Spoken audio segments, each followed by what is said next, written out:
sparking big clips, took a big rip with a thick bitch and she fine too. About 5'2", throwing something smooth, we can vibe too. Match my energy and you can slide through. I like different flavors, let me try you. I just need a taste of what you're really giving. Don't fight the temptation, baby, release and give in. Long as you stay loyal, we both gonna end up winning. And there was no question, I know you was down to ride by my side. Unique as a rose, for the ashes I rose. Straight from the gutter, I grew up in nose. When I made it out, I couldn't believe it. Look at the beauty outside of the streets. Mama just texted me, told me she proud of me. Your son doing better, my demon just danced with me. I'll never end up another Yumbler casualty. Value the life and energy surrounding me. But still, I just wanna get fly with you. So fly, so fly. Really just trying to get high with you. So high, so high. They can't understand why we do everything, everywhere, every day. We walk on the moon. I just wanna get fly with you, with you, with you. Really just trying to get high with you, with you, with you. They can't understand why we do everything, everywhere, every day. We walk on the moon. We can be like Eric and Donna from the 70s show. Maybe Monica and Chandler, keep it on the low. Ross and Rachel, fucker, we let everybody know. Millhouse and Lisa type shit, give us time to grow. Like the seeds that were planted right under the snow, give them 6 months. Ordinary the glow from the sunshine. Greatness takes time. One conversation, it should be mine. Trying to have an answer, me not take from me, cause I'm whole already. But I'm also kinda damaged, I got hoes already. Still a fly young king, so the hoes already. Melody, sand wavy in the flow, with steady newbie swag with a little bit of mom spaghetti. There is a kind of lyrical, no, it's not a subliminal. With pissy elevators and smoking my swimming pools. And I made it out.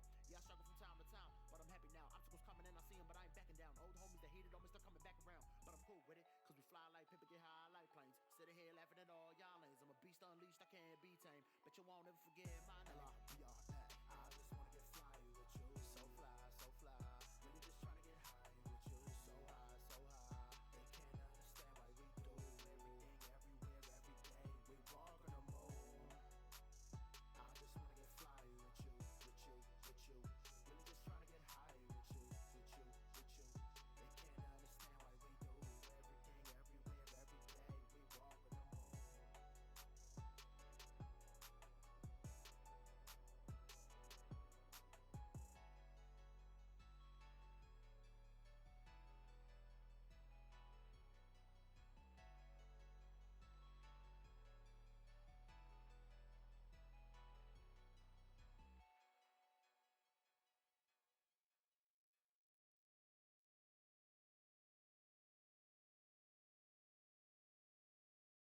Well, Jack, here's the deal. I'm the best there is, plain and simple. I mean, I wake up in the morning, I piss excellence. Ladies and gentlemen, boys and girls, people of the internet, planet Earth, and parts some might call unknown. It is time for episode 16 of season 5 of the House Divided podcast. We have some news to get to. We have bowl games. We have a full NFL slate. No more bye weeks. Thank God. Even though there are some teams that they'll probably wish they had a bye week. Talking to you, Cleveland. Yeah. Good God, yeah. Jesus Christ. Yeah, they got some problems. We'll talk about that though here momentarily. Yes. AKA about an hour and a half. Right. I am just getting my stupid people say stupid things lined up. Oh no. Just making sure I have all of them ready. I have several because people on the internet are stupid. I have 4. One of these is gonna send you to places you don't want to be. I have like 5 and then a couple large groups that will just fly through quick. Oh, I never changed scenes. Hi, everybody. How's it going? We're here. We're live. Podcast early in the day on a Wednesday. Today, 3:30 p.m. Eastern Standard Time. Eastern Daylight Time. I don't fucking know which it is anymore. I mean, it is daylight, so Eastern Time. Eastern Time. So I've already done the intro for the show. Are we just ready to dive into stupid people say stupid things? Might as well. Okay, you want me to go first, or you wanna? You want to take it first, Jordan? I'll knock these out. Okay.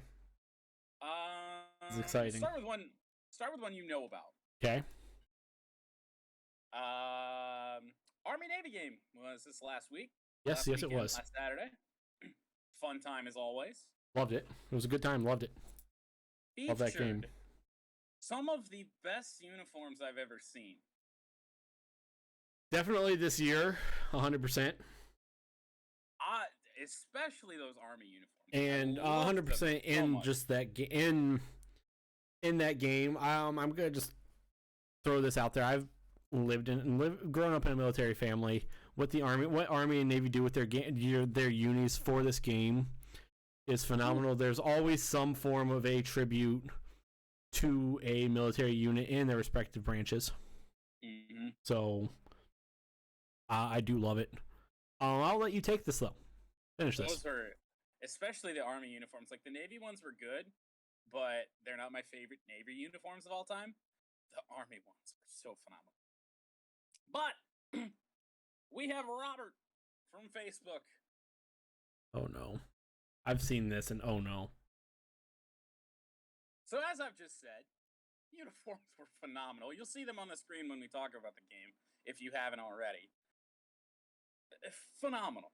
I didn't see a single person other than this guy complaining about the uniforms, and the reason that he's complaining about the uniforms, well, yeah. Robert says, bring back the 1996 uniforms when they were classic and patriotic, not woke and weird. What is woke about the Army was camo, like a desert camo? Yep. And Navy's was red, white, and blue.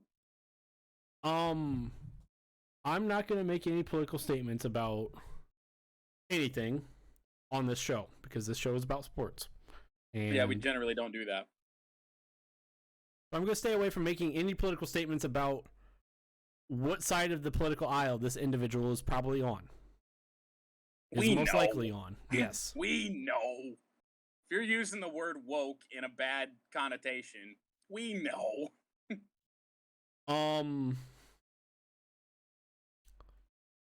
This individual, Robert,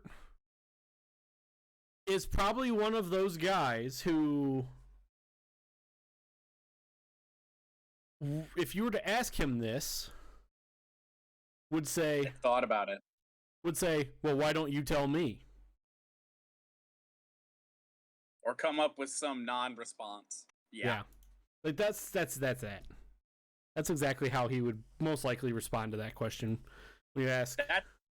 Yes, that's a good way to put it. Yes, someone who might have just been in Washington, D.C. on January 6th. For a bad reason. Yeah. Like I said, I wasn't going to go there because... I was going to say, like, I was going to talk about bathwater and orange people. Fair enough. I'll just leave that out there. But, yeah, I don't know. My only assumption was that the Army one specifically, just because they're made by Nike, and those kind of people hate Nike because of their, connections to Kaepernick. That is true. That would be my assumption.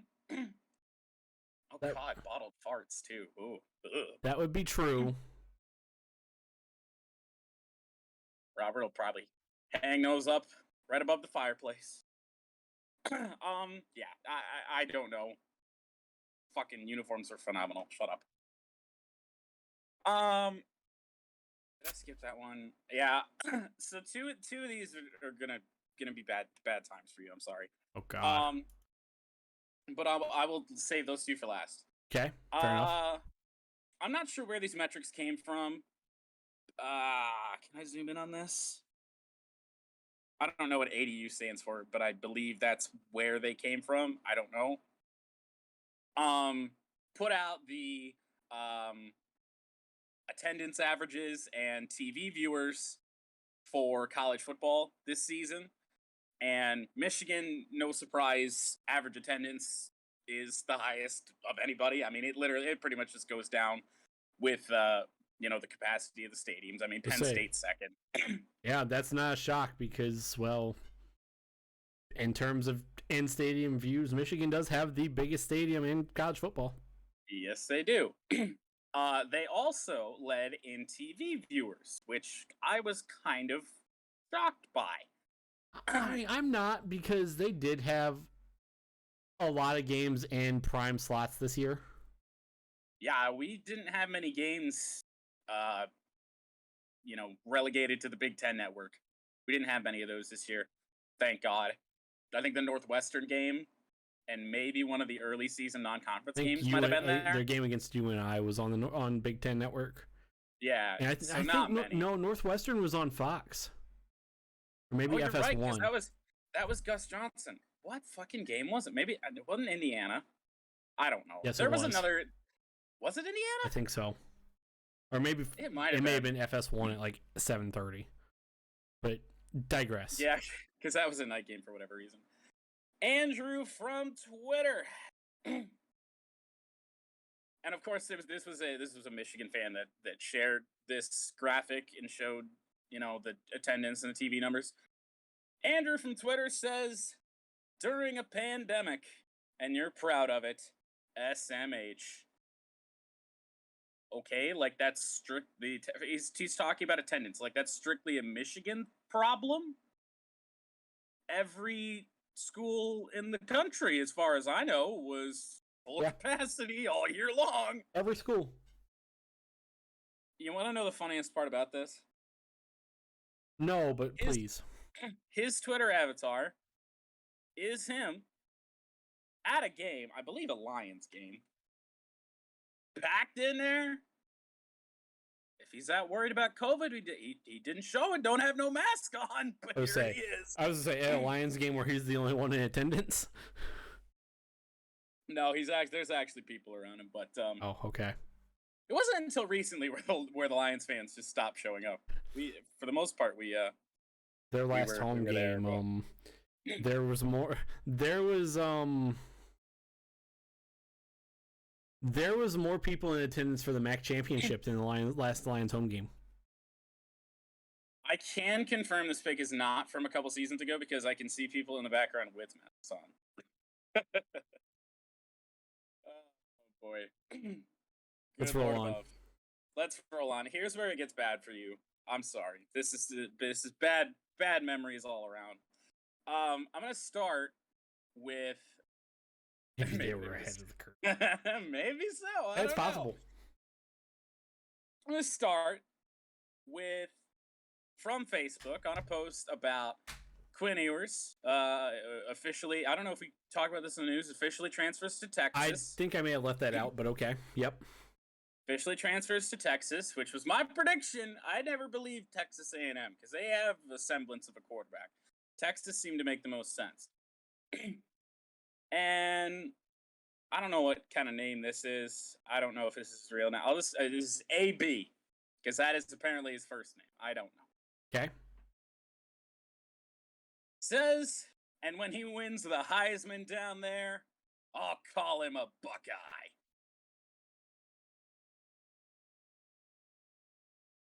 So you'll take credit for a Heisman Trophy when how many snaps did Quinn Ewers play at Ohio State? 2. Yeah. Nice. And then this one is very interesting. As someone who's a member of a fan base that has suffered so drastically over the last 10 years, all Michigan fans have probably been looking at highlights from the season. I watched the highlights of every game in the Michigan season yesterday. But this comment actually didn't come from that. I posted a lot of these on Twitter, but this was on like a Michigan hype video once we won the Big Ten championship or something. Oh, God. And this is not the stupid person saying a stupid thing. Michael simply says, "Go Blue, it's a long time coming, and we earned it. No controversial calls, just out-physicaled them all day long." About Ohio State. Fair enough. I mean, the name... Accurate statement. The name of this man that replies screams stupid. Oh, God. This is first name Get on. Last name, my level. LOL, and I'm going to I'm not gonna read this how it is spelled because there are spelling errors all throughout.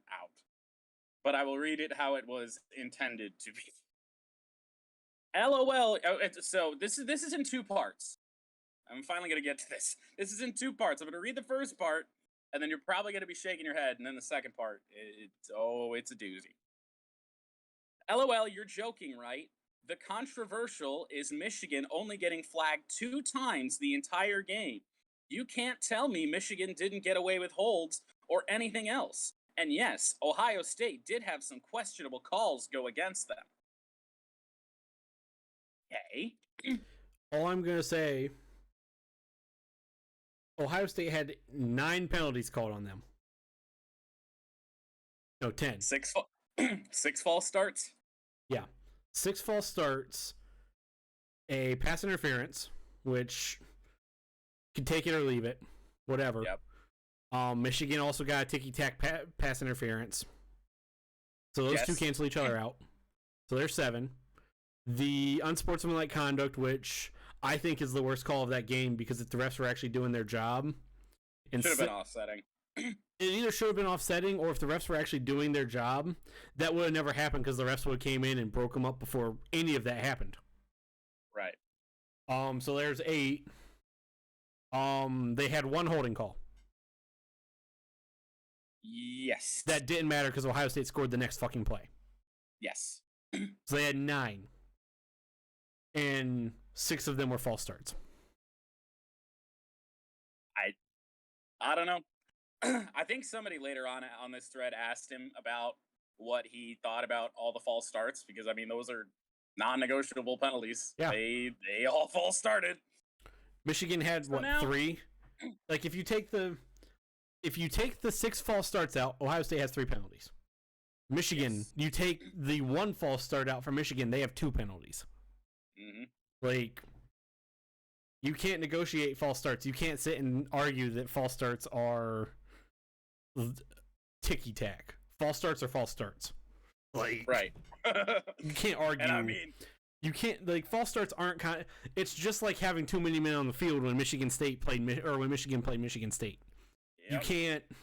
You can't argue too many men on the field. If Michigan has 12 guys on the field, they have 12 guys on the field. Yeah. If Ohio State has 6 false starts, they have 6 false, like, someone's jumping before snap count. You can't argue it. I don't know what this guy's point was anyway. But now as I get into part 2 of this, man, I want you to guess what fan base this man is a part of. Georgia. Hello, Eva. Fuck, how'd you know? Because most Ohio State fans at this point have just moved on. Now, okay, so now I will say, I should have told you this beforehand. This comment does come from 2 weeks ago. I only just now found it. This came pretty much right after the game. This is on highlights from the game. Oh, okay. I will say, like, most Ohio, I figured it had come recently. Most Ohio State fans had just fucking have moved on. It's like, you know what, it happened. It's fucking done, over. Well, I'll read the second part of the comment anyway. I didn't think you'd get it first try. I thought you might get it. I didn't think you'd get it first try. But he says, but I don't care. I rather my team face y'all than Ohio State anyways. All caps. Go Bulldogs! Oh, yeah, and I talked about it a little bit on my stream today. Of course Georgia would rather face Ohio State because Ohio State runs the same offense that fucking just lit them up that Alabama runs. Like, we'll talk more about that on this show as we get closer to that game. Yeah, we got a ways to go before that, but that's what I got, man. That one there, that sent me. That was a doozy.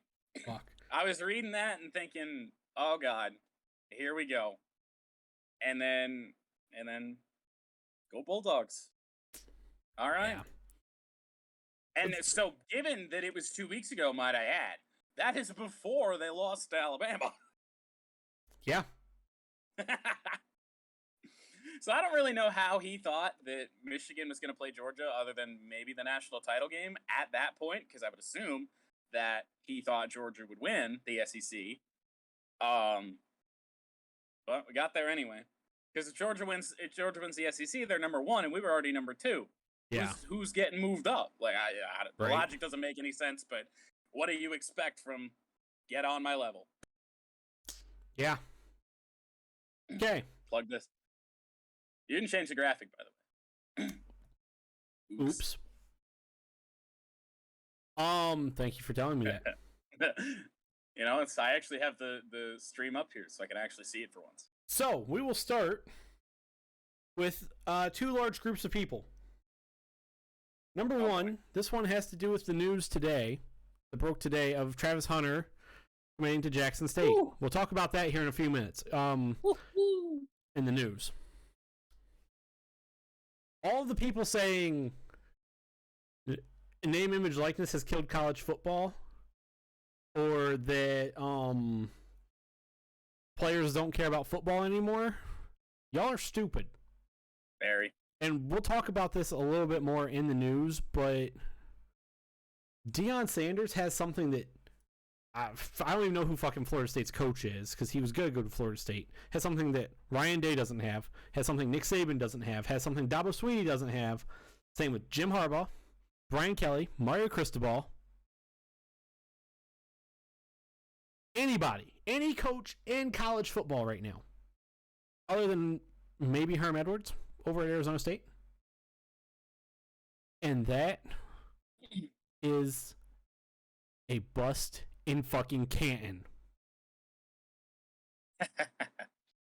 Yeah? Oh, Norvell. Yeah. I could keep going on. Yeah, And yeah, you could throw in, if you're looking at name, image, likeness money, why would you want to go to Jackson State over a larger school? You wouldn't. Exactly. Continuing. It's not clear. It's clearly not about that. Yeah. Continuing.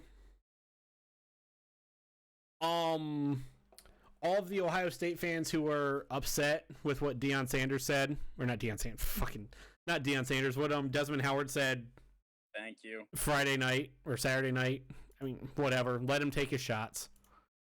I will talk more about that in the news a little bit. Actually, no, I'm not even going to bring it up in the news.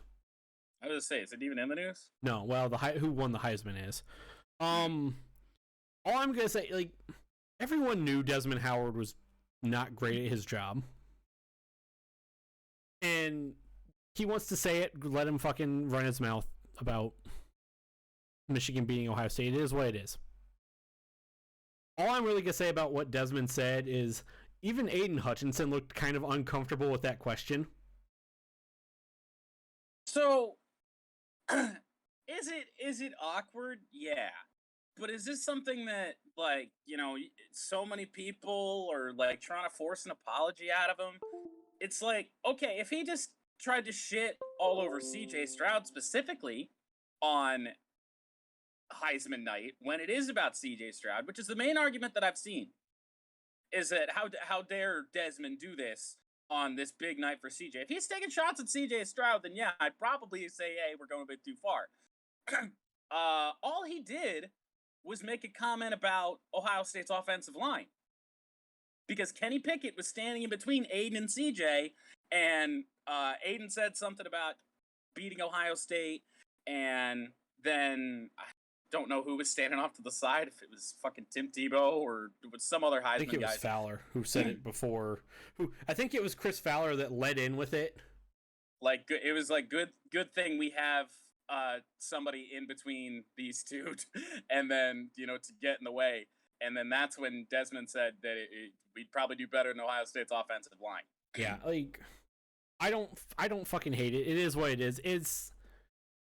This is what Ohio State fans wanted. They wanted the rivalry. is what even the lead up question about beating Ohio State to that he gave to Aiden Hutchinson, and I can't remember it word for word. but it was something to. He started off with something to do about beating Ohio. Aiden Hutchinson, why he wanted to come back and beating Ohio State, and like it was an awkward question because even Aiden Hutchinson seems like a good dude. Oh yeah, as far as we know. I do not know him personally. He seems like a good dude though, down to earth guy, and he is a good defensive end. Football guy. He'll fit right in with Dan Campbell and the Detroit Lions. Even Aiden Hutchinson looked a little awkward and uncomfortable when the question was asked, and Desmond Howard then went and made the joke about Kenny Pickett being better than CJ Stroud's offensive line. Is it a great thing to say? No. But it is what it is. All I'm gonna say is, back in 2017 when Jabril Peppers was in the was a finalist. Was that when it was? Around then, yes. 17, 16, 18, whatever year it was. If Kirk Herbstreit would have said something about Jabril Peppers being effectively neutralized against Ohio State that year, Michigan fans would have been mad. That's just part of the fucking rivalry. It is what it is. It's not a great question to ask because that's not something you ask on that's not something you really do on Heisman night. But what else do you expect fucking Desmond Howard to do? Well, and especially when Aiden Hutchinson's Heisman moment was beating Ohio State. Essentially, yeah. I mean, yeah. His performance in that game is exactly why he was there. Yeah. I mean, he was great all year, but I mean, it wasn't a real thing about getting him to New York until yeah. The thing I have with that, and there's so many. A lot of the Ohio State fans that have said something about it, it was just, no class, what do you expect? And then, you go back and look at all the other shit that, like, Kirk Herbstreit with the comment about Michigan dodging Ohio State when he had no claim, no evidence to back that up. He'll never get it because that's not how it went. And just with no evidence, just because he's an Ohio State guy, that's how he feels. He just throws that out there. That's unprofessional, just like what Desmond did's probably. I do not like what Herbstreit did. I will say this. But when you have reports coming out from Michigan reporters saying that Michigan had a phenomenal practice and then half an hour later they do cancel the game, that doesn't look good. I do not like what Herbstreit said. That's not something you say on national TV on college football playoff selection day. Yeah. I think it was just a rankings day, but still, you don't. That's not. I agree. You don't say something like that. That's just part of the rivalry, though. Let's move on to my actual stupid people. And then one last thing about this one. And I mean, so there's Herbstreit when you have the media. If the media want to get on Desmond Howard, then fuck off.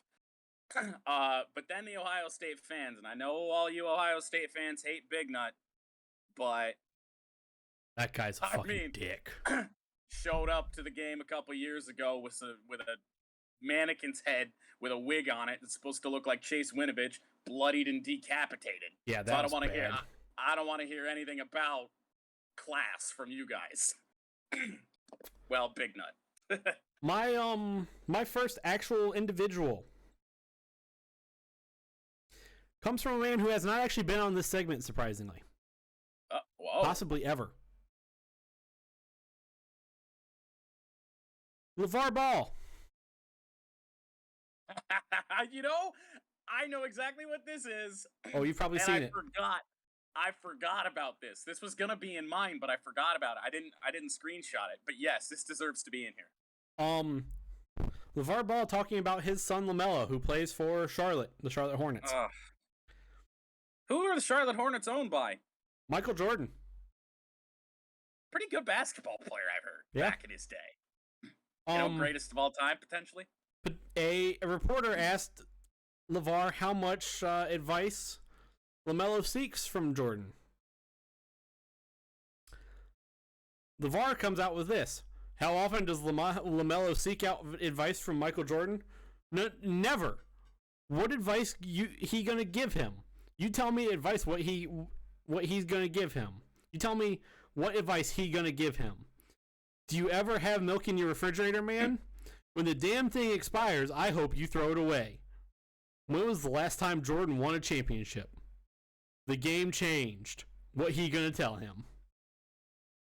When was the last time LeVar ever played in the NBA? Oh, I know, never. 0.2 points per game in whatever college he went to that wasn't D1.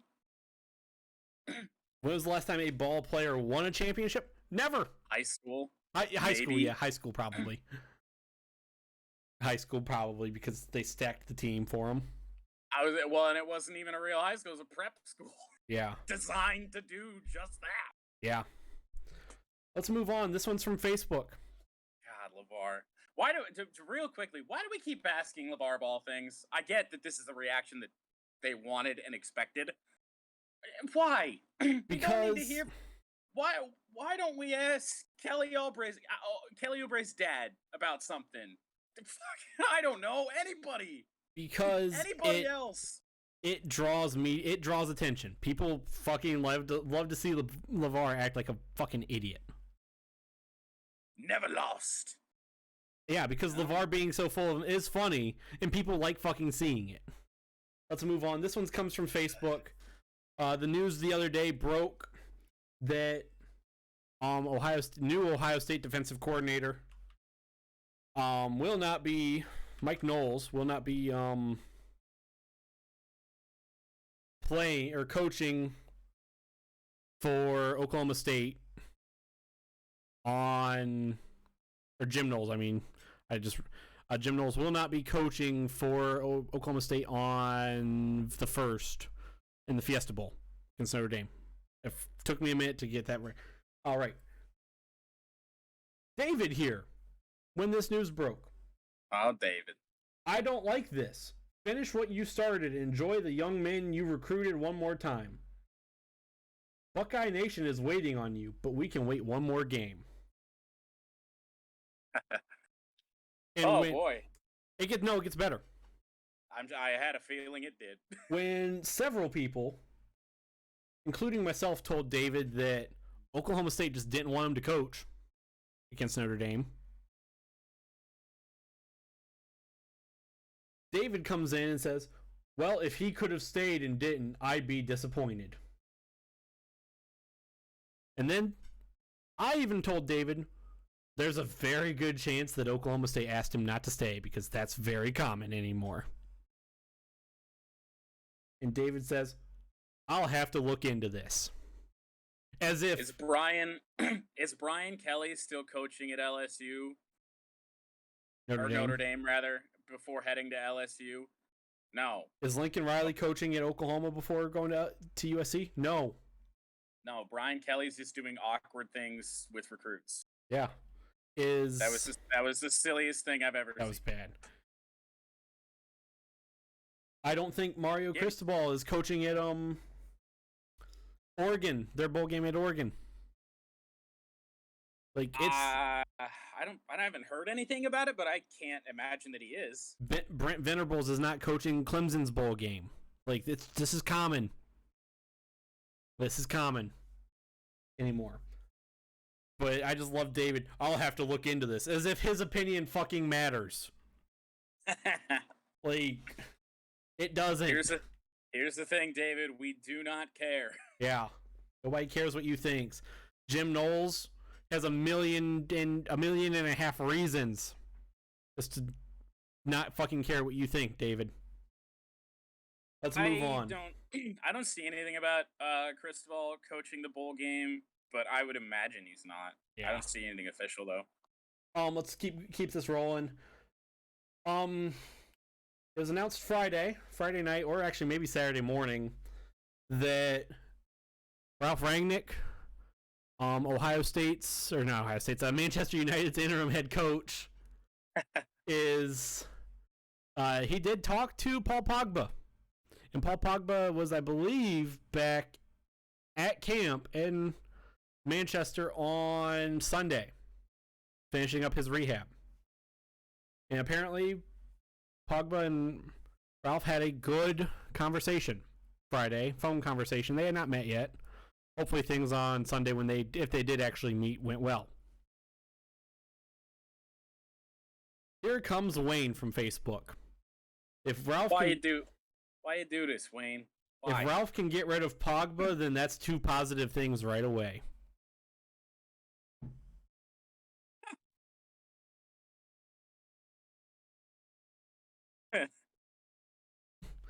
I don't get this Paul. I mean, I do get this Paul Pogba hate, but I don't though because, well, Paul Pogba is one of the best midfielders in the world. I have a question. So if he gets rid of Pogba, this man thinks that's a positive thing. What has he done anything else? Who? Like, has he coached the interim manager? He coached at Moscow, I believe, if it was. But not for Man United. He has so far. No. Well, yes, that's a lie. He beat Norwich City on Sunday. Okay. So, if I heard you correctly, he said that would be two positive things right away. Yeah. They also beat Crystal Palace. Is this? What's the other positive thing? Yeah. This is Scott Steiner math. Here's some of. Let me see if I can. Here's some of the starting lineups without Paul Pogba since he's gotten hurt. We have Scott McTominay in the middle. Fred, which, okay, whatever. The meme man himself. Marcus Rashford, who is not a great middle guy. Bruno Fernandes, okay, I like.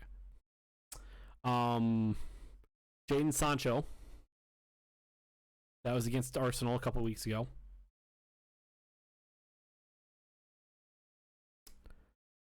Against Chelsea. Ugh. Oops. I don't want to remember that game. They had McTominay, Nemanja Matic, Fred, Bruno Fernandes. Like, okay. Paul Pogba's better than all those guys. Yeah. And I'm trying to think. Pogba did not play against Liverpool in the 5-0 loss to Liverpool. Was not able to. Okay.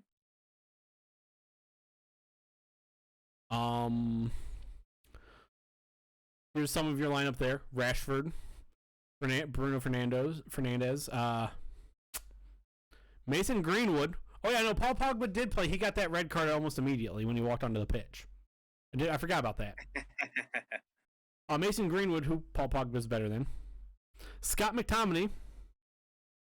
And Fred. Yeah, Fred.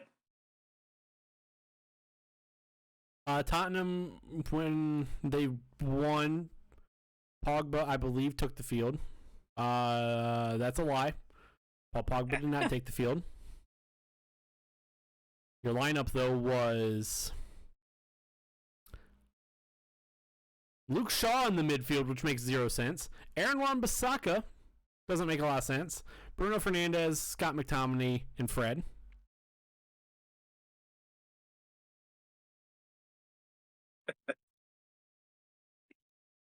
Atalanta, Paul Pogba, and he had a solid game. That was, I believe, the last time we had Pogba healthy. I don't believe we had. Well be. I don't believe we had him healthy. We did not have him healthy against Manchester City. We had Luke Shaw, Aaron Wan-Bissaka, Scott McTominay, Fred, and Bruno Fernandes. Yeah. I'll sell you N'Golo Kante. No thanks. I want Paul Pogba. Kante. I was gonna say for $1 billion. I don't want Kante gone for nothing. People don't like Paul Pogba's agent, which is understandable. Paul Pogba's agent is a fucking ass. And there's also the fact that I do believe some of the older crowd of Manchester United fans do not like Paul Pogba because, well,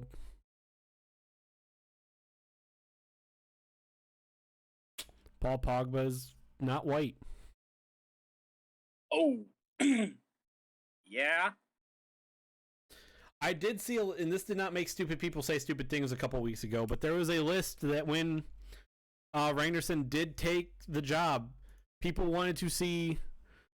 We said we want midfielders like Paul Scholes, David Beckham, and several other notably white players.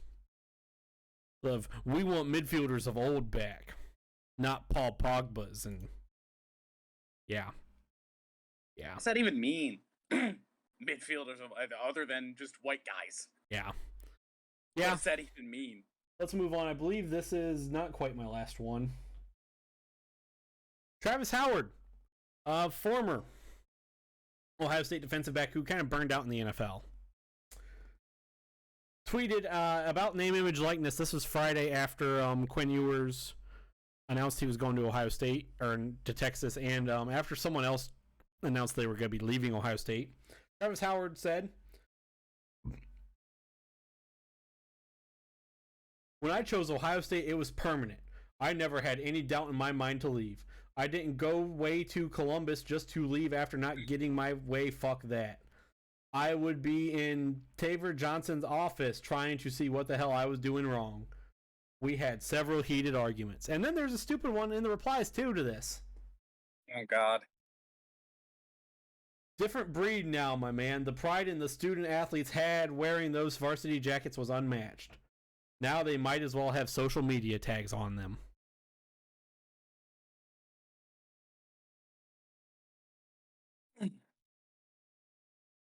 You know, times change, bud. Yeah. What I got. Yeah. Like, there, whatever loyalty was in college football, not even just it's all across the country. It's not like that anymore, and honestly, that's not a bad thing. Like, players and coaches, as we've seen so notably lately, they're going to the places that they think is best for them. That's what they're doing. I can see where the reply's coming from a little bit, but it's still not good. It's still not true because some of these kids do have pride in where they go, but you have someone like Quinn Ewers or Craig Young, I believe it was, who transferred from Ohio State or announced he was going to enter the portal. Like, Quinn Ewers left because he was treated like shit by Ryan Day. Let's call it what it is. Anyone who tells me Quinn Ewers left for left Ohio State because of name, image, likeness, he was getting paid $1 million. 2 snaps. Yeah, and he was that $1 million deal was for keep re-upping as long as he was at Ohio State. He might get more at Texas because Texas is the richest public school in college football. So he might get more at Texas. I would assume he does. But all of these Ohio State fans just want to ignore how poorly treated he was by Ryan Day. They don't want to see it. They don't want to admit it. And it's bad.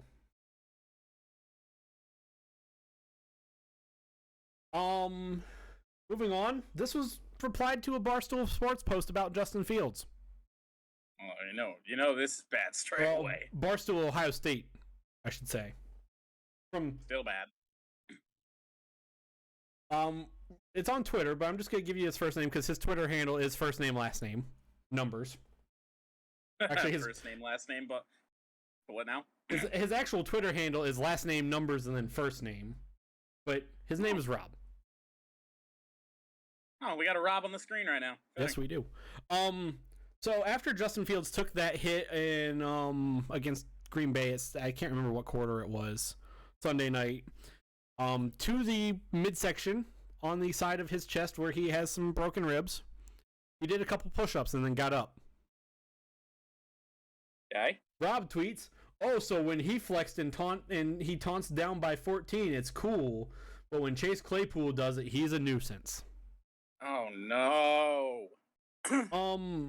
I don't know at what point Justin Fields doing a push-up after getting hit was him taunting. I don't see that as taunting, any way, shape, or form. Dude just took a fucking shot to a portion of his body that is a known injury right now. And this is what we're doing, Rob. You're a fucking idiot. You are, sir, a loser. And my final Rob, one. Just be better, Rob. You better. Does not even involve the world of sports. Oh, no. This comes from a post on Up North Live about a Coca-Cola recall. I see where this is going. Dave on Facebook posted, I stopped drinking Coke when they suggested we white people be white. Yep. I don't know how to do that, but I do know how not to drink Coke. Since the day Coke released that statement, I personally know over 30 people who stopped buying Coke products. I'm sure those 30 people, man, they're bankrupting Coca-Cola. I'm sure the total numbers are well into 500,000 or more lost customers. Oh, Maybe whatever. more than that since the initial first few months. I sure hope that Coke learned who spends their money and who don't.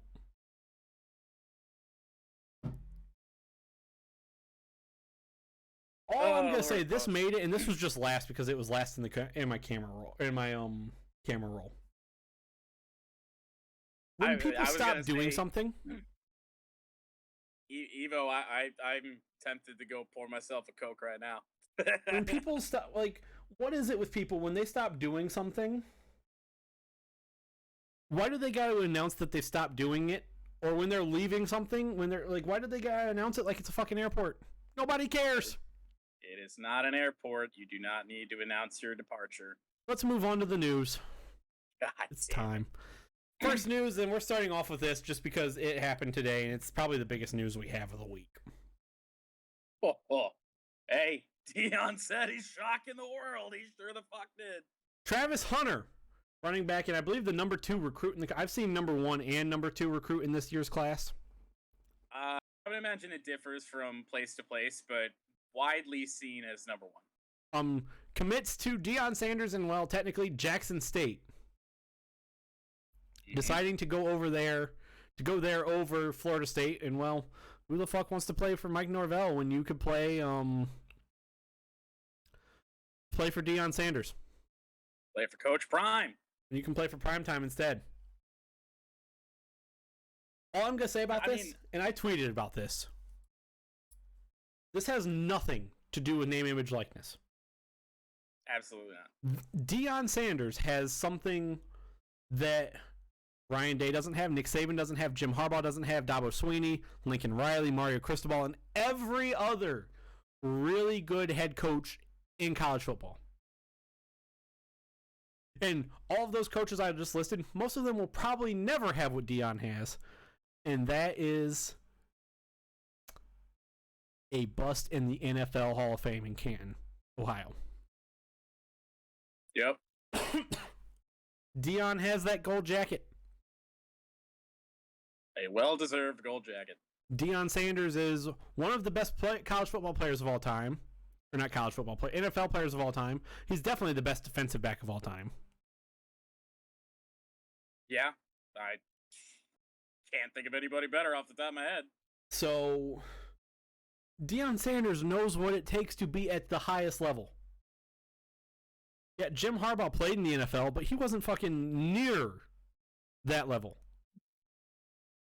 I mean, no, but that's not. I mean, no, but there's damn near nobody at that level. And Jim Harbaugh wasn't a great NFL player. And I'm not even trying to take a shot at Jim Harbaugh right there. Right. Like, Tom Brady could go coach at Little Sisters of the Poor Technical Institute, and quarterbacks would go play for Tom Brady. Probably so. Like, this is a changing of players want to do what's best for them. And Deion Sanders, like, yeah, he knows what it takes to be at that level. And he's proven that he's a good coach.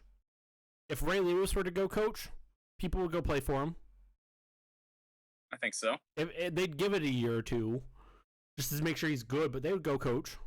Same thing with Ed Reed or Troy Polamalu. If Peyton Manning decided he wanted to coach football and he was actually good at it, he'd coach. Players would go play for him. Same thing with Eli Manning, even. Players want to play for coaches who know how to succeed at that level. They want to set themselves up when they are at that level.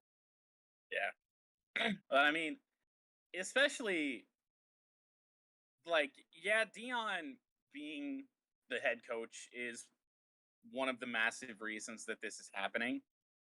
But I think it means more given that he's building this thing, something really special at whatever fucking division Division 1A. Yeah, I don't think they're in Division 1. FCS.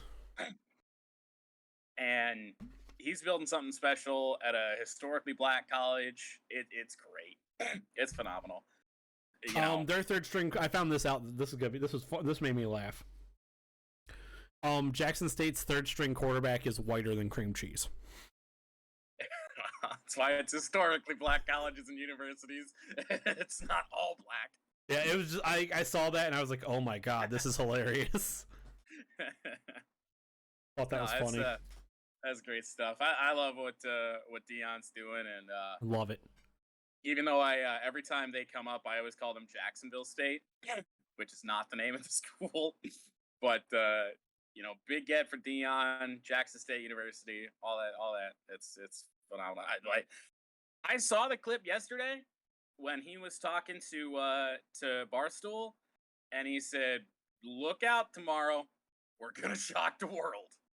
And he did. And a Division 1A school just got the number 1 recruit in the country. Throw everything else out the window, which is phenomenal already. It's a D1A school, and they're getting the best recruit available according to rankings and everything like that. It's wild. I saw some people. Well, his grades must be really bad, or he must not be as good as going to Florida State. Florida State doesn't care about grades. No. There must be some reason that Division I schools are staying away from. No, Division I schools wanted him. Wanted Travis Hunter. Absolutely. I'm gonna take this piece of news, and you could talk about the Heisman winners because I'm gonna get up and go to the bathroom. Okay. The Heisman ceremony.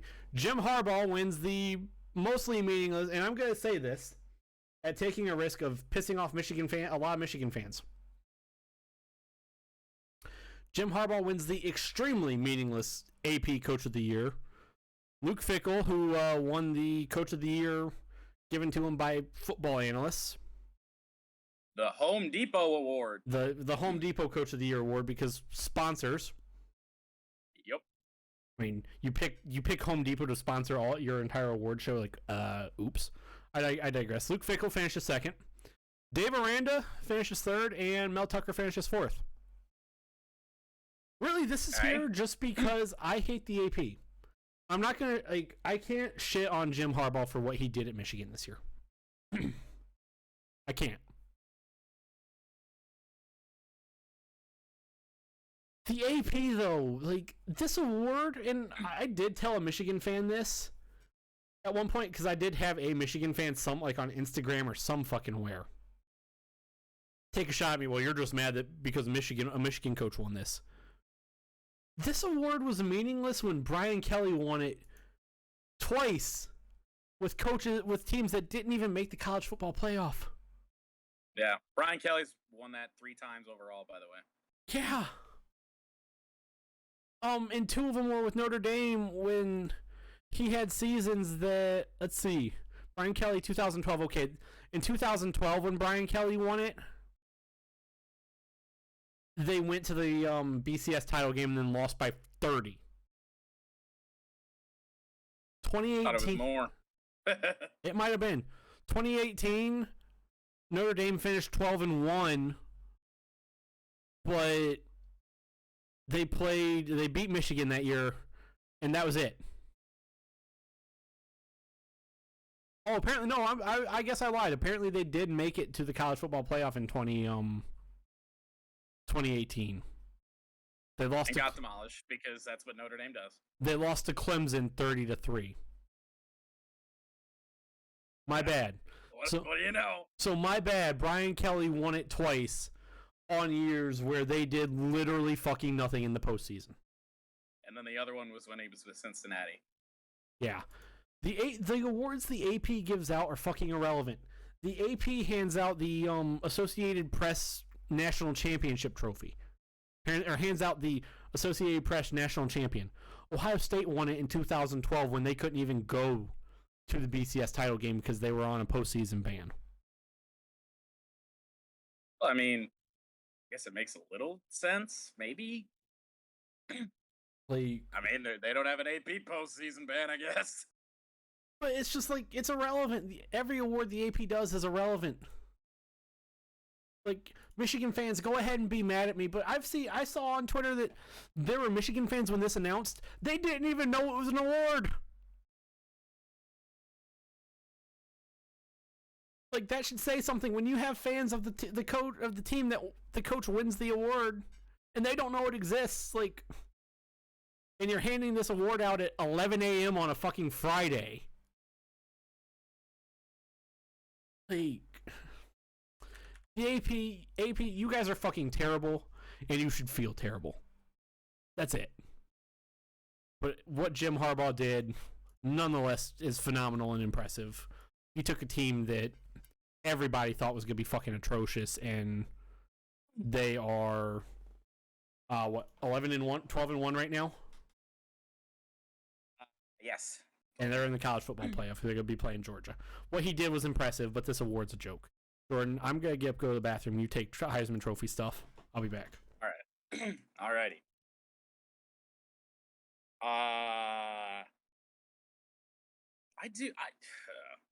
I do want to talk about this award a little bit. And while it is somewhat meaningless, in terms of the grand scheme of things, like the Home Depot National Coach of the Whatever Award is the primary Coach of the Year award. But then you look at the rest of the awards from that, show. Well, that and the Heisman. So I'm going to go into player awards here. So we have 4 awards that essentially are supposed to be the same thing. We have the Heisman, which is supposed to go to the best player. Walter Camp, supposed to go to the best player. The Lombardi, supposed to go to the best player. They use different words. Some are best, some is most outstanding. Of those 4 awards, we had 3 different winners this year. You know, it's not just because it's the AP. The AP is a joke, but college football awards are just insane.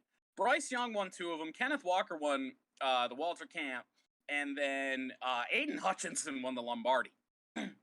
So it's wild times. I honestly could say it's meaningless. It's not meaningless to a lot of Michigan fans, I'll tell you that. Just because, it is validation for what Jim has done this year, and I love every second of it. And it's recognition that he does deserve. So whether it was this one, I don't know what the conversation would be if he won the other one and Luke Fickell won this one. I don't know which one would be meaningless, but good times. Even a bad award is an award. Yes, it is. And it's not a bad award. Like, come on. But we'll get into the Heisman stuff now. Center of your screen, Bryce Young wins the 2021 Heisman Trophy. Not a shock to anyone. The morning of the Heisman Trophy presentation, Bryce Young was minus 5,000 on sportsbooks to win the Heisman Trophy. Everyone knew it was going to happen. He cemented that when he beat Georgia in the SEC championship game. That was always going to happen. If he had a good game there, it was done.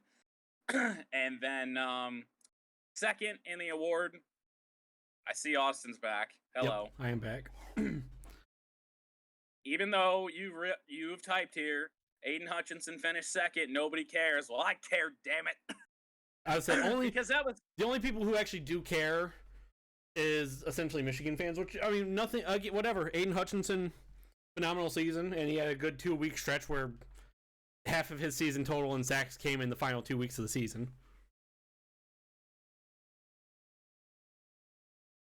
I'm going to leave that alone because we are going to be here all day. Well, I mean, statistically, that is a true statement. The last 2 weeks of the season, meaning Ohio State and Iowa? Yes. Or he had 6 sacks those 2 weeks. He had, 13 total? Didn't he have, how many? I'm fairly certain he only had 4 in the last 2 weeks. He had 3 against against Ohio State, 1 in the Big Ten Championship. I thought he had 3 against Iowa. No. If that is the truth, then okay. I will admit I am wrong on there. I definitely thought he had 3 against Iowa. Yeah, I believe he had 1 and then a whole bunch of pressures. Okay. That is my mistake then. So, yeah, whatever. But, so for Aiden, this was always the best case scenario, finishing second in a wide open year. Like, a couple weeks ago, I was like, we shouldn't even give out the Heisman. Like, there's nobody that's separating themselves from anybody else. I mean, of course, they were going to give it out anyway, but that's just always the way it was. But that was best case scenario for Aiden and Michigan fans for him to finish second, and he did. Aiden Hutchinson had 1 sack and then 2 quarterback hurries. I thought he had more. Okay, that's my bad. Yeah, nope. Thank God. that it might make a little bit more sense, but no, he was. they're a bit more spread out than that. Kenny Pickett finished third, which was a bit of a shock to me. So before the Heisman presentation, I had it as Bryce Young, Aiden Hutchinson, C.J. Stroud, and Kenny Pickett. I did not think Kenny Pickett was going to be third, but there he was. And then C.J. Stroud finishing fourth. Kenneth Walker, people are mad because Kenneth Walker had more first-place votes than C.J. Stroud. I mean, everybody had more first-place votes than C.J. Stroud, except for the guy who finished in 10th. What, he had 12? CJ did? Yeah. I saw a stat, and I don't know how true this is. CJ Stroud had one of the lowest, and possibly it was the lowest number of first place votes out of a Heisman finalist. I was shocked to see it that low. I really thought he was third. Not shocked. I was. I don't know. I don't know what hurt CJ so bad. Like, it can't be the Michigan game because he still played decently well statistically. The fact that he throws almost 50 times a game. That's what it is. It might just be. I don't know.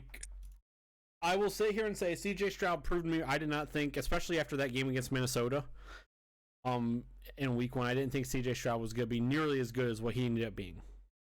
No one did.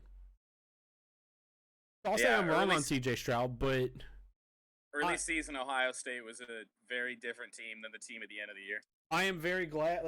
And some people get mad at me. I'm glad that he finished 4th because it makes, and I doubt Ryan Day is going to do this. It makes Ryan Day, who even himself said, we can't be throwing the ball 50 times a game. It makes him sit down. But did it anyway. He said it after the Michigan game. We'll figure out if that's actually true. I thought he said that beforehand. He said it twice. I hope this makes him sit down and look like, maybe throwing the ball 50 plus times a game isn't a good call. Maybe. Let's move on. But that's all for the Heisman stuff.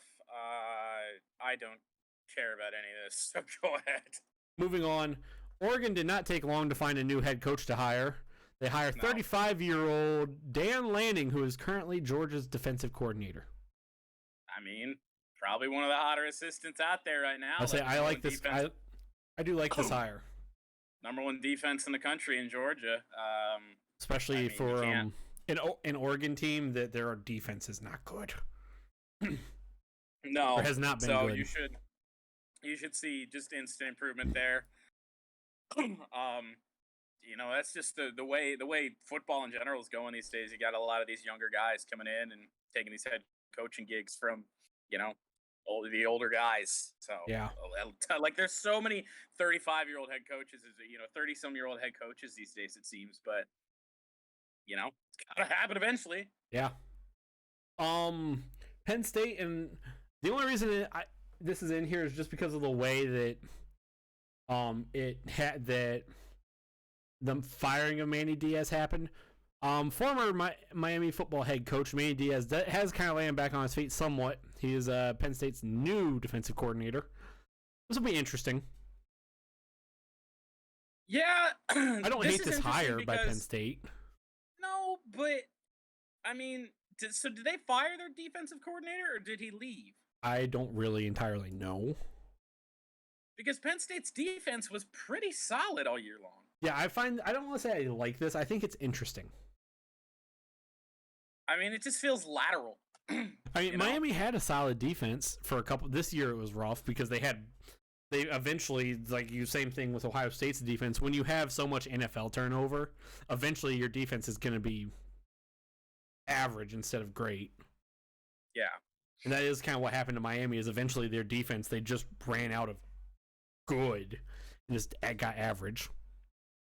Yeah, I don't know. We'll see how it works for Penn State. I mean, James Franklin's still there, so I don't know. They needed to do something. Right. I mean, and maybe this is what James Franklin needs. Some new coordinators, some new coaches in there. Look at the world of good that it did for Jim Harbaugh. Yeah. Like that whole coaching staff, other than himself and Josh Gaddis, was switched up, and look at where it's gotten him. I'm not gonna say interesting. I mean, Penn State. Everything with Penn State football right now is interesting because it is kind of a dumpster fire. But I think this coaching job, pickup Evo, is gonna be interesting, more like Carnival, I guess. I think this could be good. It could be bad because you got Manny Diaz, who is young. I can't remember how old he is. Let's find out. Not old. Not old. He's 47. Wow, he's older than I thought.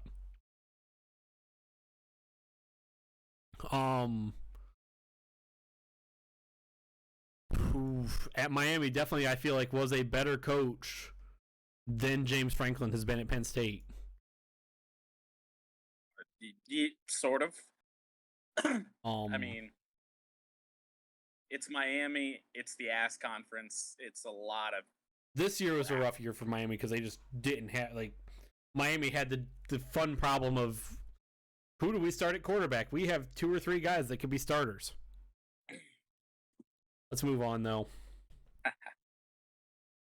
New York City. Yep. Nope. You go ahead. You know more about the MLS than I do. New York City FC wins the MLS Cup, beating Portland 4-2 on penalties after Portland tied the game in the final 10 seconds of stoppage time, the 94th minute. This game was. This shows I like penalties, and I don't really like them at points because Portland had control of extra time. And then they couldn't find a way to break through, and then we go into penalties, and New York City does win the MLS Cup 4-2 on penalties. This game was electric. I just wish I was flipping between playing, this. What? I do too. It'd be like deciding the Stanley Cup on a penalty on a shootout. Yeah, that'd be brutal. I was flipping between this game and the Army-Navy game. This game was electric. Oh, I didn't switch off Army-Navy for nothing. Move on. Do you want to take UFC or do you want to take F1? I could take. Well, we're both going to talk about F1, but I will handle the UFC stuff. I did not watch this, but I heard about it and I've seen it since. UFC 269, the big story out of this one. Juliana Pena beating Amanda Nunes via submission in the second round, which is a shock to even the casual UFC fan like myself. Amanda Nunes has been just unstoppable for so long, and wow. And in fact, 12 fight winning streak for Amanda Nunes. Is that a typo or is that correct? Taking the championship away from her after 1,981 days. That is correct. That can't be right. It is. I mean, it probably is, but that's what ESPN told me. It feels like it can't be. I mean, she's been at the top for a long time. Very, very long time.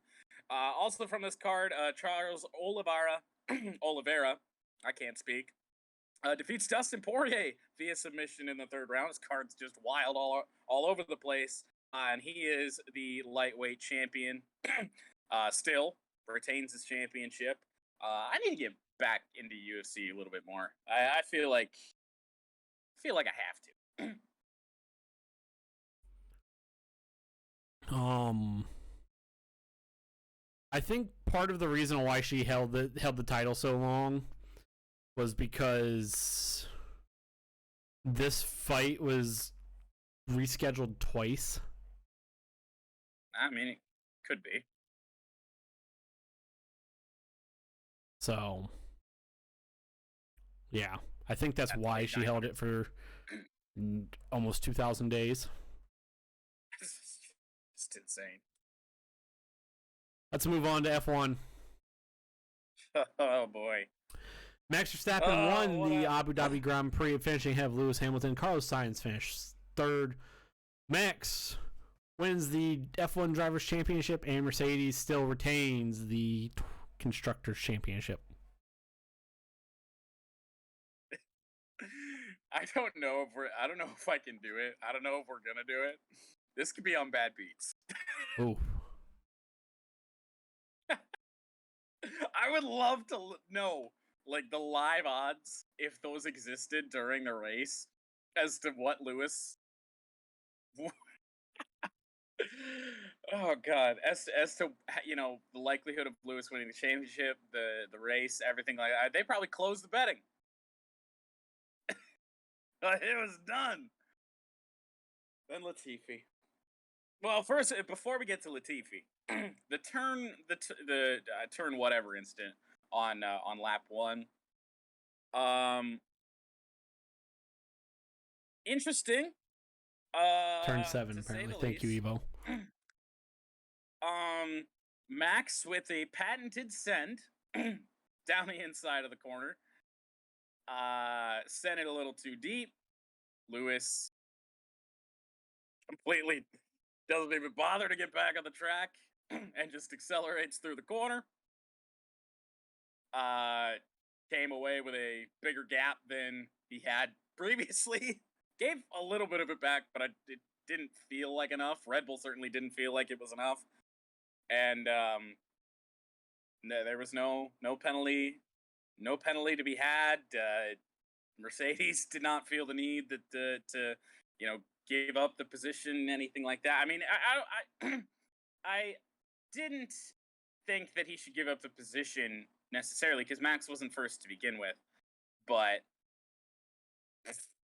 So I will say, he didn't even make an effort to get back. He just went straight through. I will say, I do wish Lewis would have given more time back than he did. I am glad the FIA stayed out of this one in terms of giving a penalty because Max went in a little more aggressive. He did make a little bit of contact with Lewis, and Lewis wasn't going to just turn in and wreck both of them out of the race. So I'm glad the FIA stayed out of this for the most part. I do believe Lewis should have given more back than he did. Put sand there. Or sand, gravel, anything. Yeah, that needs to be turned into a gravel pit, apparently. I think that needs to... But I don't hate that the FIA... Like, after this, I was like, oh, the FIA is going to just kind of stay out of this and let it race. I thought the same. Right, yeah. There is no shortage of sand in Saudi Arabia. Right. Goodness gracious. There's plenty of that. That was wild. Then the rest of the race went on. Little bit of everything. Some good mid-pack racing. Sergio fucking Perez. Like, if it wasn't for this being Kimi Räikkönen's last race, Sergio Perez is driver of the day. He probably gets 90% of the vote. Yeah. Like, let me pull up the interval, by the way, that I sent you. And the Sergio Perez effect. So this is from lap 17 to lap 20. Lewis has a 1.3 second lead over Max Verstappen. And then Sergio fucking Perez. Lap 18, he's got a 6/10 lead. Lap 19, got a 4/10 lead. Lap 20, Max has a 5-second lead. Yeah. Good God. Like, holy hell, Checo. That's incredible. Like, that guy, I felt bad that he had to park the car at the end. Good God, he gave it everything he had. Like, if you are anybody on the F1 grid, that is the guy you want to be your teammate. Oh, Yeah. Jesus Christ. But, shall we get to the end of the race? Yeah, go ahead.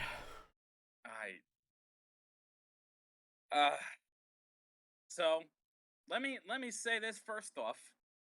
I am a Red Bull and Max Verstappen fan. And this sucks. Nicholas Latifi, little crash at the end of the race, 7 laps to go. Not really a little crash. He backed the car into the barrier pretty good. Yeah. Safety car comes out.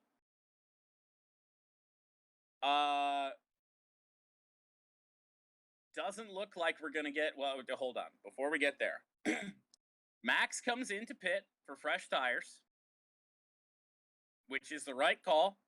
Even if Lewis does, I think you still go in, because if Lewis does and you don't, you're screwed.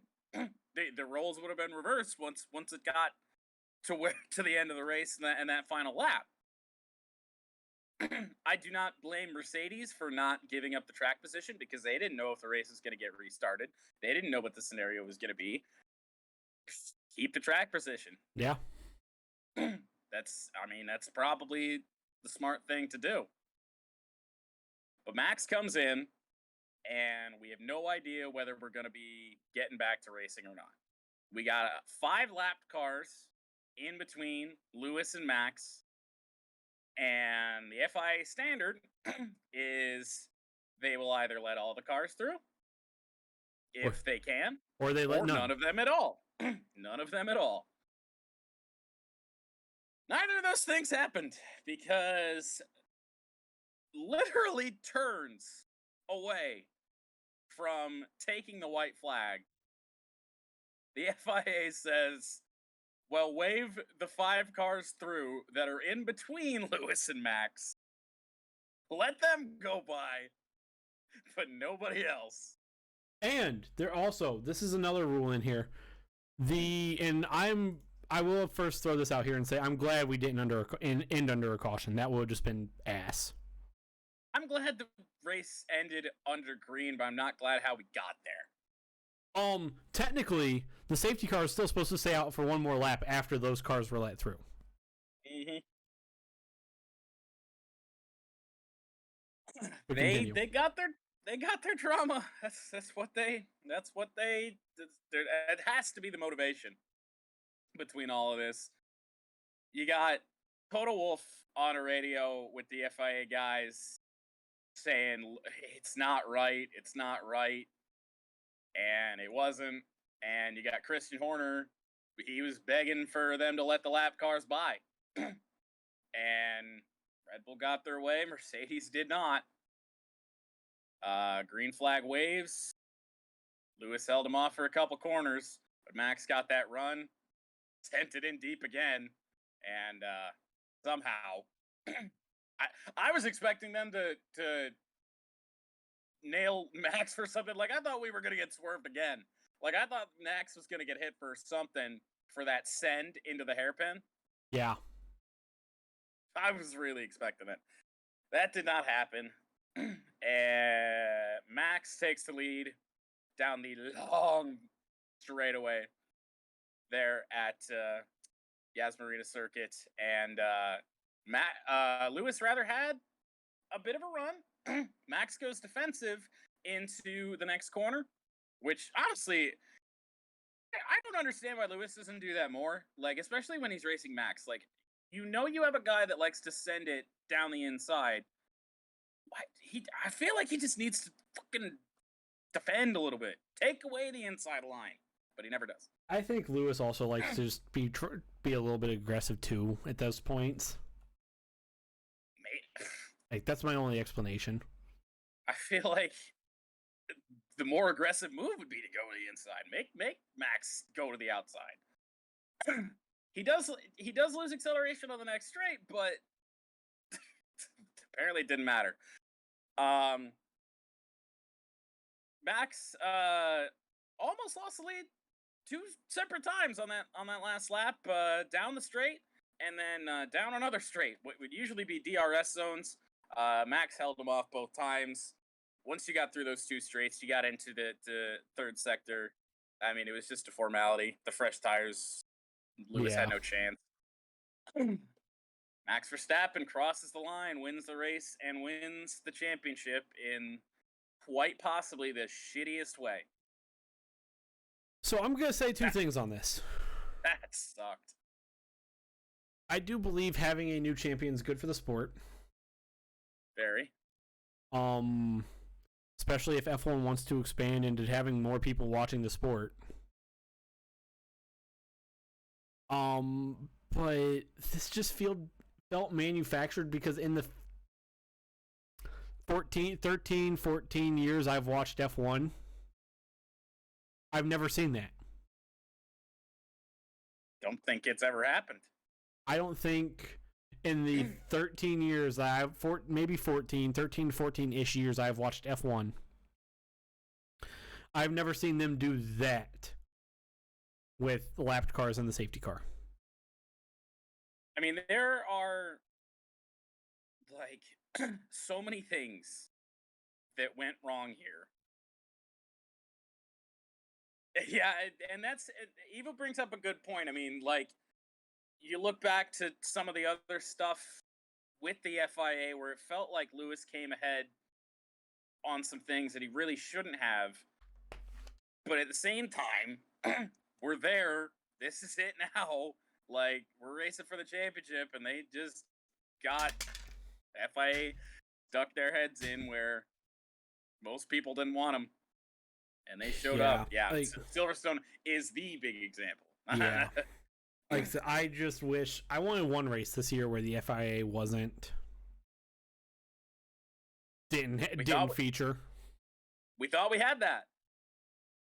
Yeah. We thought it felt like this was that race because the earlier stuff with Lewis and as Evo said, turn 7 felt like they weren't going to butt their heads in. And then Latifi. And you have Michael Massey telling Toto, well, they were motor racing. Like, no, those back markers were just not. They were being a parade in the way. This is a motor race, he says. Yeah, like, no. I'm happy for Max. Don't get me wrong. I am happy for Max. And this, having a different champion is good for the sport. It is a disaster. But it's probably the only time I agree with Toto, too. Usually, like, I want nothing to do with him, but, I mean, for once when he said something wasn't right, it actually wasn't right. The FIA, and you said this, made NASCAR look like a competent governing body this entire year. I mean, hey, at least the NASCAR playoffs, the worst way to crown a champion in motorsports, at least those are the rules. Yeah. At least, it's manufactured, but at least those are the rules. And it just felt like this drama just was, at the end, was just manufactured. Like, what can we do to make this as... I just don't like it. Wrestling and motorsports. That's a fair comparison, but let's move on, though. F1 all day.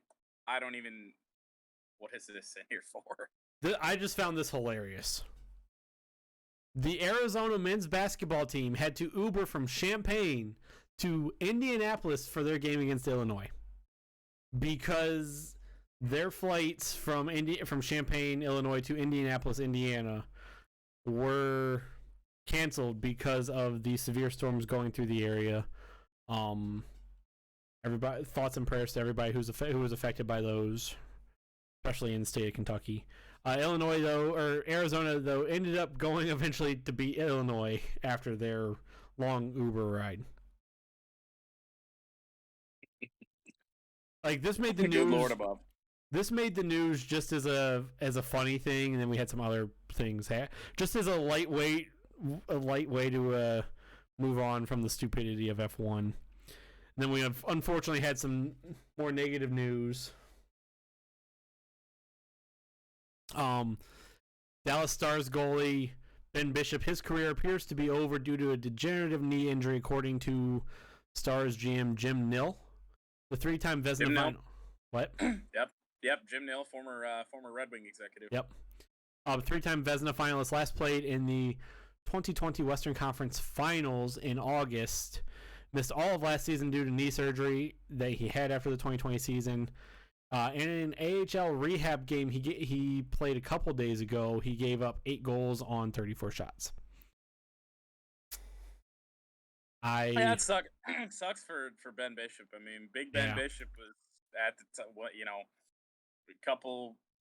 just a couple years ago, was one of the best goalies. His time in Tampa, he was one of the best goalies, if not the best, in all of hockey. Yeah.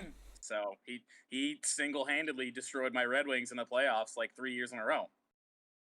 That and Tyler Johnson, but moving on. Spencer Rattler transferred to South Carolina from Oklahoma. He's a cock. That's one of their tight ends, Austin Rittinger or whatever it was, too. He also transferred. He followed Spencer Rattler to South Carolina. He's also a cock. And wrapping up, just because Jordan wanted me to mention the CFL. The Winnipeg Blue Bombers. They win the Grey Cup over the Hamilton Tiger Cats. I don't know why I'm getting so excited about this. 33-25 for their 12th Grey Cup. There you go. The CFL championship. I don't watch the CFL. I do not either. But I thought it was worth noting. Let's move on to the Army-Navy game. Woo! This game was awesome. Navy won 17-13 over Army. I loved this game. Army took a lead 7-0 early. Yes, they did. Then Navy came down and took ace and tied it up 7-7. Yeah. This game started out quick. Then the defenses finally did settle in. And I was live tweeting most of this game. Because I love this game. I also love this game.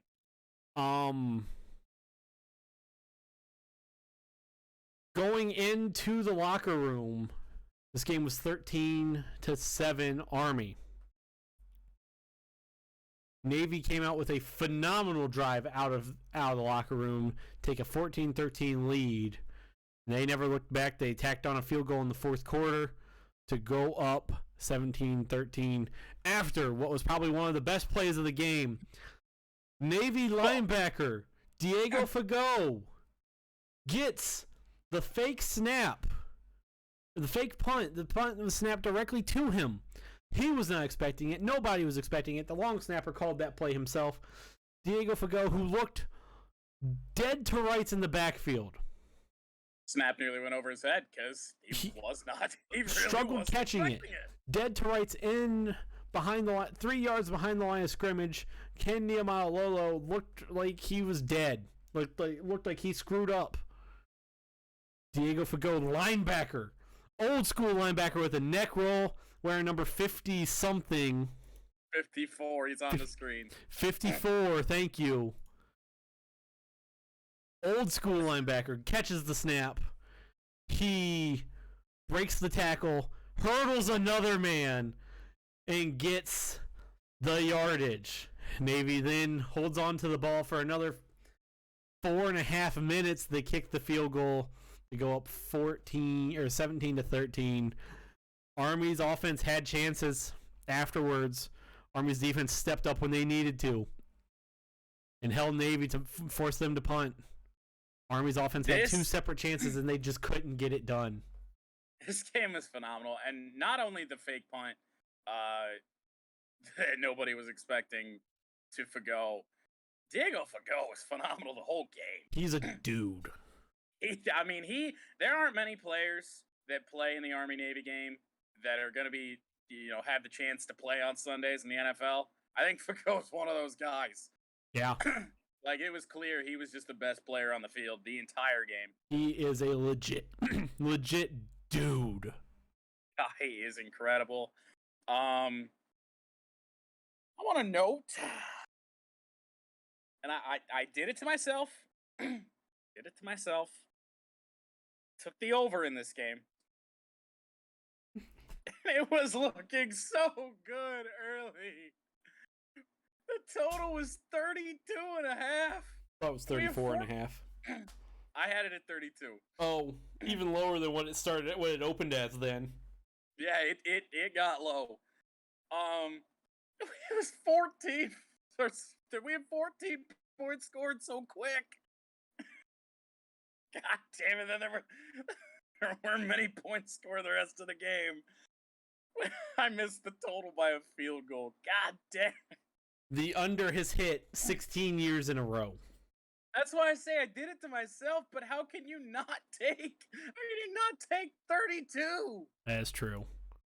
It's my duty to take that total. I love this game because these are 2 defenses, and I said this about the Illinois and Penn State 9 overtime shenanigan game. I love seeing 2 defenses go out and leave everything on the field. And that is Army-Navy. 2 defenses go out and they leave everything out there. I will continue to bet the under in this game until it hits. The over, you mean? Yeah, the over. Yeah, not the under. Because you're asking me to take the total. You're asking me to take the over. 32.5. Come on. One of these years it's gonna happen. Real quick side note: Navy football coach Ken Niumatalolo continues to prove that he is just a genius head coach. He did everything right in this game. A Navy team that was a 7.5 point dog. A Navy team that just this entire year they just looked like they couldn't finish games. They lost a lot of games this year by single digits. Well, and you know what else is notable? I mean, Navy coming in was what? They had won 2 or 3 games all year. 3. And all their losses, unbelievably, this is almost like a Nebraska situation, but I think this is even more notable. All of Navy's losses came against teams that are playing at a bowl game. Yes. And Every single one. And almost all of their losses came by, other than I think to Army, or to not Army, to Cincinnati. Nope, to Notre Dame. That's a lie. They have 2 games that they lost by more than one possession. They lost to Memphis 35-17, then they lost to Notre Dame 34-6. So all of their losses, except 6 of their 8 losses were 5 of their 8 losses, 4 of their 8 losses. Half of their losses, because they lost Marshall 49-7, they lost to Air Force 23-3. They lost to Memphis 35-17. They lost to Notre Dame 34-6. So half of their losses came by single digits. They lost to Eastern Carolina by 3. They lost to Cincinnati by a touchdown. They threw an interception on the final drive. Oh, I still love that game. They gave Navy 20.5 that game. Like, this Navy team just couldn't finish games at points. Ken Niumatalolo looked at his team. At least I would assume he looked at his team on the lead up and like, look, guys, this is the last game we're playing this year. For the seniors, this is your last game. Let us go out there and do everything. And Ken Niumatalolo, who is, I believe, a phenomenal head coach, And he has to love working at the Navy Academy because he's been there for a while now. Since 2002. Yeah. A guy who realistically, if he wanted to, could probably go somewhere else and coach. I don't see it happening. But he seems to love being there. Yeah. He went and outcoached his longtime friend, Jeff Monken. Who Jeff Monken is also a solid head coach. I love both of those coaches. And Ken Niumatalolo got his dudes ready. Because calling these guys is a fucking disservice to them. Both teams, and you said it, most of these guys that were on this field or were just dressed for this game, most of them are not going to be in the NFL. These guys, though, are all dudes. Whether they, just in terms of whether they'll be playing the NFL someday, they are all, at some point, because they have to, are going to be serving in the military. These guys are all dudes.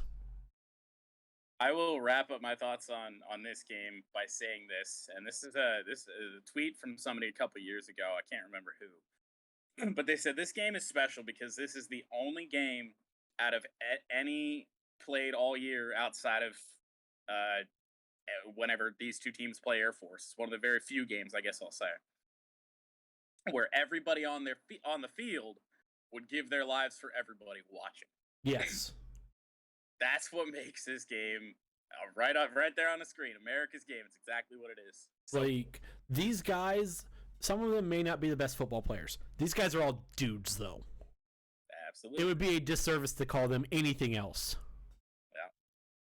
Yeah. And to finish my thoughts, Ken Niumatalolo looked at his dudes and said, let's go out there and do it.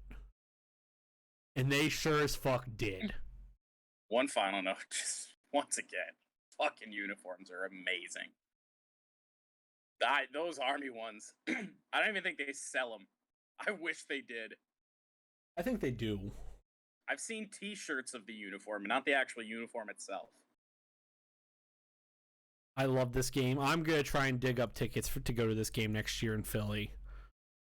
Is it in Philly again next year? I believe it is. I love this game. Everybody everybody that was on the field, dudes, phenomenal young individuals. And I can say that I have never met any of them, and I can still comfortably say that. Jeff Monken for Army, phenomenal head coach. Ken Niumatalolo, love him, phenomenal head coach. And that neck roll on Diego Fagot. Diego Fagot, old school linebacker, and he sure as fuck played like it. Shoulder pads bigger than his fucking head. I could talk about this game and how much I love it the entire show, but let's not. NFL recap week 14. Let's roll into it so we could get this show out here before we hit 3-hour mark. Right. I mean, we're only at an hour and 38 minutes, but Thursday night, Minnesota Vikings beat Pittsburgh 36-28. This game was shitty. I won money on this game because Najee Harris scored 2 touchdowns. But this game looked shitty, and then Minnesota kind of quit in the second half and only beat Pittsburgh by 8. Chase Claypool's a fucking retard. He's a fucking idiot. Don't know if I've seen a more boneheaded play by an NFL player and Chase Claypool celebrating a first down under a minute to go. Clock running. No timeouts, clock running. And he makes it's essential for him that he needs to do his little first down point. His little dance. Oh, hey guys, I did it. That cost his team another play at the end of the game, and they were in. You don't know it at the time, but they were in position at the end. Yeah. If they had the 10 seconds that wasted because he's down on the ground, he does the point, he still has the ball in his hand. Believe one of his linemen comes over and tries to take the ball from him because they're like, dude, we gotta go. And then they drop the ball, can't get the ball to the ref. Like, just be more like Larry Fitzgerald that will go and spot the ball himself. I guess Like, He'll go to the nearest hash, wherever the ball's supposed to be, and plant it down there. All I'm gonna say about this game, go ahead, finish. What is it with the Pittsburgh Steelers? They just draft morons at wide receiver. Chase Claypool's an idiot. This Pittsburgh team right now has no leadership. They wasted probably one of the final great games we're gonna have from Big Ben. Yeah. Like, that second half for Big Ben, like, that was vintage. And they had one more chance at the end of that game, or at least they should have. Pat Freiermuth made a phenomenal play to try and catch that ball, and then I can't remember who the defender was, made an even better play. Yeah, one of the rare good plays from the Tampa Bay defense, or not Tampa Bay, Minnesota. But and that especially in the second half. Yeah, I mean, I just thought of shitty defenses. I thought of Tampa. Oh, but we'll talk about that in a few moments. Yeah, I know, just boneheaded. And then the fact that he was upset, Claypool was, with his teammates for trying to get the ball back, get the play going. Like, he threw a fit after that and then defended his actions in the press conference after the game. You're an idiot. Yeah. Let's move on. Like you said, the only thing I have to say about this game is Pittsburgh right now, they lost Alejandro Villanueva, and he was a big leader on that offensive line. Big Ben just doesn't seem to have a reel on this team. Pittsburgh, especially on the offense. Mike Tomlin doesn't even have a reel on this team and he's one of the best coaches in the league. Like, this team just seems to have no leaders. I think they have leaders, but I feel like they don't. You got guys like Claypool that don't care. Like, I feel like even like they're guys who would be leaders. Trying to think, fucking what's his name? Their center. Oh God, came back just to play with Big Ben. Offensive lineman, whoever it was. I know it's not the center, because their center was Pouncey. Unless he's still there. It was Pouncey. Pouncey came back just to play with Big Ben. Well, Pouncey wasn't their center. He was he was an offensive lineman. Wasn't he this? Whatever, it doesn't matter. But I just boneheaded. Like, Claypool, Juju Smith-Schuster, Antonio Brown. I don't know what it is. Pittsburgh just drafts these idiots at one position, at wide receiver. Don't know what it is. Maybe Pouncey's not there anymore. I thought Pouncey retired. He did. Pouncey was the guy after their season ended last year, where he. Yeah, he did retire. I thought he said he was going to stay. Where they were on the sideline after their final game, and after Cleveland beat him, and he's like, "Look," Pouncey said, "You're the only reason that I'm here. The only reason I came back." I thought he said he was going to stay for this year too, but like Pouncey left. They had that Pittsburgh team doesn't have leaders anymore. If they had leaders, shit like that wouldn't happen. Or if they do have any leaders, then players like Claypool, Juju Smith-Schuster have no respect for those leaders, and they have zero respect for the coach. And it's even worse because Claypool was the guy pushing for more music and practice and everything like that, and he goes out and does something like this. Yeah. Let's move on. Fucking boneheaded. The Cleveland Browns beat Baltimore 24-22. This game looked like it was just kind of over because Lamar got hurt. He went 4 for 4, but he got hurt, and then they brought Tyler Huntley in, and Cleveland was up 24-0. 24-0, 24-3, something like that. Yeah, 24-3, something like that, and then they only win by 2. This Browns team has a lot of problems right now because now they have basically everybody on the COVID list. Baltimore's got problems now too with Lamar out. If Lamar's actually gonna be able to play, that's the big thing. Like, I don't have this Browns defense did not look good. It's a good thing Myles Garrett and Jadeveon Clowney won to fucking win because that secondary just. I mean, that secondary had a lot of backups this weekend. And I was texting my dad, who is a Browns fan, about while this game was happening. Like this Browns team was kind of banged up going into this game, which is why that secondary did not look good. But wow, it's going to be even worse this week, I think. Very well could be. That's the most notable thing about this. Anything to say? Nope. Okay, let's move on. Tennessee beat Jacksonville 20-0. Crap. All I'm going to say about this, and I cannot defend if Urban Meyer said what he said. We have conflicting reports. Some people are saying, and Urban Meyer himself even came out and said, I didn't say any of that.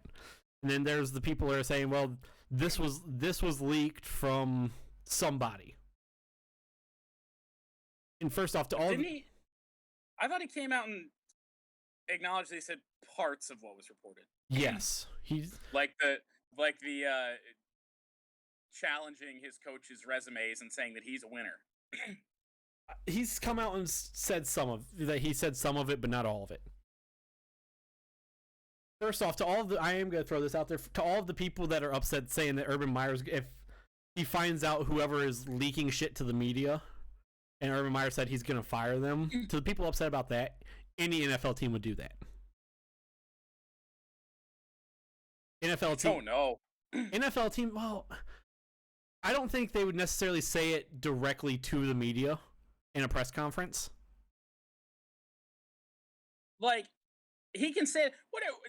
And now this is almost assuredly not who's doing it. What if it's Trevor Lawrence? Is he gonna get rid of Trevor Lawrence just hypothetically? Yeah. Like I said, I don't necessarily like. It's not something I necessarily think you say to the media, but if you have, especially if you have just some random like the special teams coach who's just going out and saying shit to the media, it can't be right. I don't think so. But all I'm gonna say about this, because like I said, if this like Urban Meyer, the Jacksonville Jaguars had a lot of problems before Urban Meyer came in. Has he made some of them better? Not necessarily. He's had his off the field issues. I can't defend any of that. Even as a guy who likes Urban Meyer, I can't defend some of what he's done or said or possibly said. At what point, and someone made a good point of this. Like, nobody's really criticizing Dan Campbell for the Lions being bad. I don't know why everybody thought Urban Meyer coming into Jacksonville, they were going to win games. I don't think it has anything to do with the record. I just think that the reason for wanting him out is just because you make this Jacksonville team makes news every week, and people are talking about them every week for all the wrong reasons.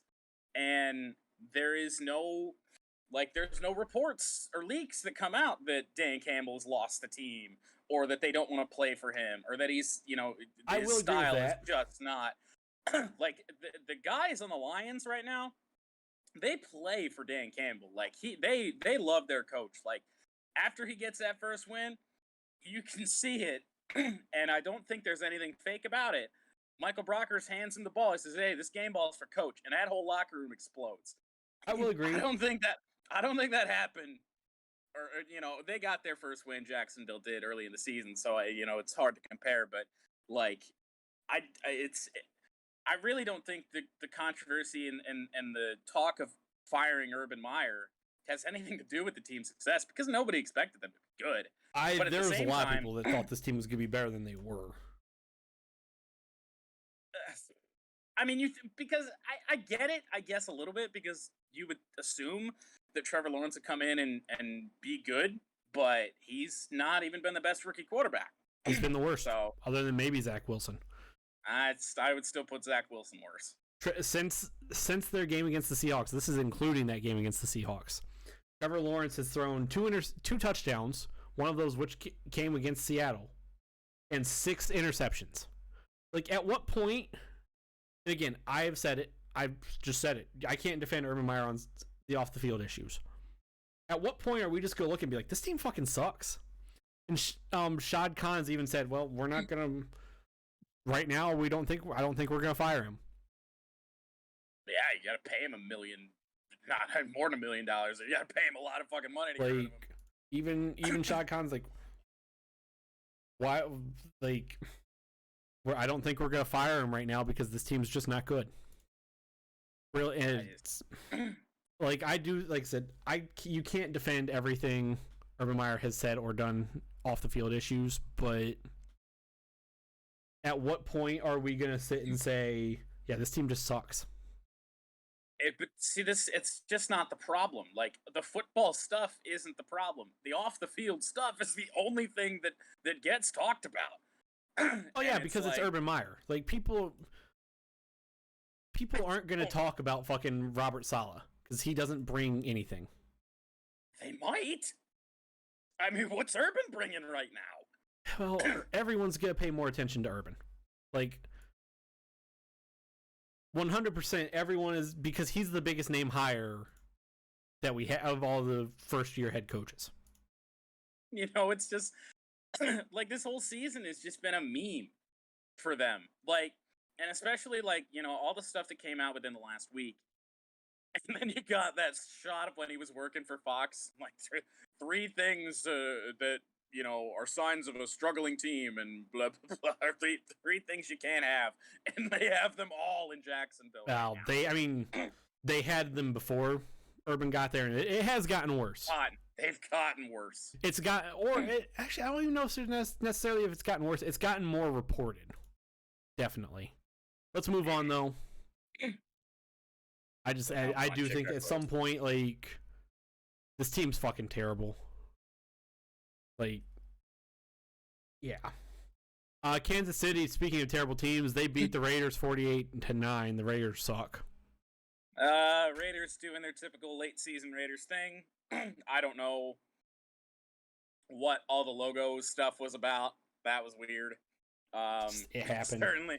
I mean, it's certainly not a good look to move your team huddle onto the logo and then lose by fucking $1 billion. Like, good God. But, I mean, the Raiders are doing Raiders things. It is what it is. Kansas City looks like they're for real again. But, I mean, Kansas City covered the total by themselves. Yes, they did. Let's keep rolling.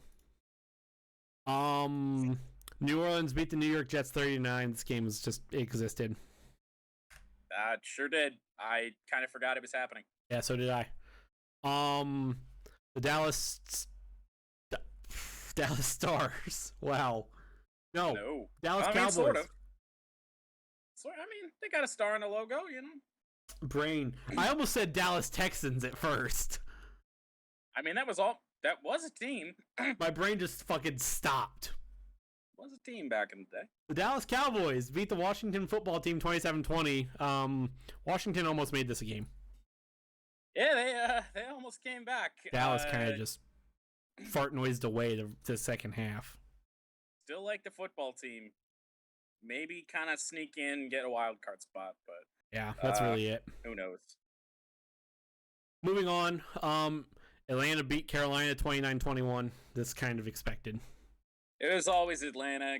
Cam Newton not looking good, but he knows it. I mean, he said I'm disappointed in myself and everything like that. So, but then again, you know, he wasn't a part of camp. He wasn't a part of anything.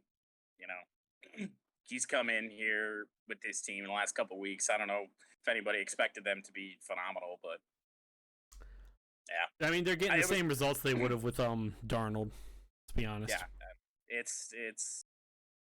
It was always Atlanta for me. Yep. Keep rolling. Seattle played a team that has, honestly, in my opinion, just as much dysfunction as Jacksonville. Seattle beat Houston 31-13. I will say they don't have as much dysfunction as Jacksonville because I forget their coach's name. I don't even remember what his name is. Like, that's not a good thing either. It's like the same thing with the Jets and Bob Saleh. Like, David Culley. I don't think about them. Apparently, is their head coach. I don't pay attention to them. They're just there and they just suck. The reason I say they have just as much dysfunction as Jacksonville's, they still have the fucking Deshaun Watson situation. Yeah, but even that's, I mean, it's still there, but it's very quiet right now. It's just not a whole lot of movement on it. I mean, that's a very big situation that has to be taken care of eventually. But I yeah, think Houston's just choosing to ignore it, which whatever. Eventually they do gotta address it, but let's keep moving. I will say though, Houston scored more points than I thought they would. Yes. Remember that stretch this season where they scored like 10 points over 3 games? Yeah, that was bad. Denver beat Detroit 38-10. Anything to say here?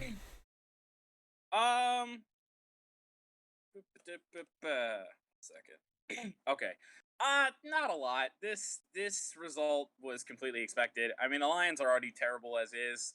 Got hit with. I mean, they got the injuries piling up. You know, their best players are injured. Swift, Hawkinson, both hurt. So that sucks already. We have a capable backup running back in Jamal Williams. Well, he got put on the COVID list, so that sucked. And then like 20 guys had the flu. Yeah. Like, we lose that game anyway, whether everyone's healthy or not. This team's just not good. But that game got made severely worse by the guys we had out there. And yet there were some guys that played really well. I mean, Craig Reynolds, who wasn't even, he's been on the practice squad. And the guy got like 11 carries for like 83 yards, I believe. Like, that was a great story. Shitty part of this game is that we lose Jerry Jacobs, who's had a good season in the midst of all the shit that is the Detroit Lions. Lose him because Will Harris decided, you know what Jerry Jacobs needs? A helmet to his knee. That's what he needs. His own teammate. And he's going to be out quite some time. 9 to 12 months is the typical window for ACLs. So yeah, that sucks. So I don't that really hurt. That really hurt. But yeah, Craig Reynolds was really impressive in this game. I liked, that was my only thing like going into this game. I just wanted to see some of those guys, some of those practice squad guys like step up and you know, have good games, and Craig Reynolds did that.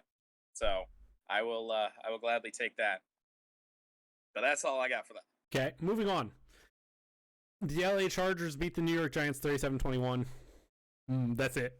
Should have beat them by more. Yeah. San Francisco beat the Cincinnati Bengals 26-23 in overtime. This game almost went as expected. Bengals gave up 5 sacks, 4 of which were to Nick Bosa. Jesus. Which, yeah. Or 3.5, something like that. Yeah. Nick Bosa will do things like that to you.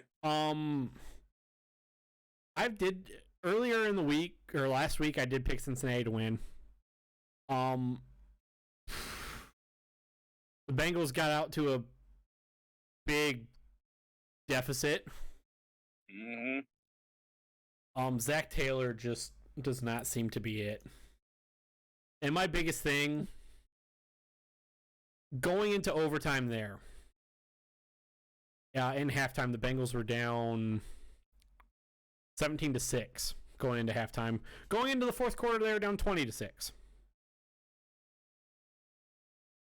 Yup. You take the ball out of the hands of Joe Burrow, who going into overtime, fourth quarter going into overtime was hot, and then you just play for the fucking field goal on your offensive drive. The defense, who really didn't do a whole lot, didn't stop. Like, George Kittle just fucking had his way. George Kittle is still probably getting catches against the Cincinnati Bengals right now. Like, Zach Taylor just, I have no words. That's it. Zach Taylor just made a terrible fucking choice. Let's move on. Winnable game for the Bengals. They could have jumped into first for the division. That's it. And they did not do that. Pissed away by Zach Taylor making play calls that just were questionable. Like a lot of their losses this year. Moving on though. Tampa Bay beat Buffalo 33-27 in overtime. Biggest takeaway from this game for me, that Tampa defense is fucking terrible. And the Buccaneers are going to have a whale of a time trying to repeat. Whale of a time just trying to make it back to the fucking Super Bowl, in my opinion.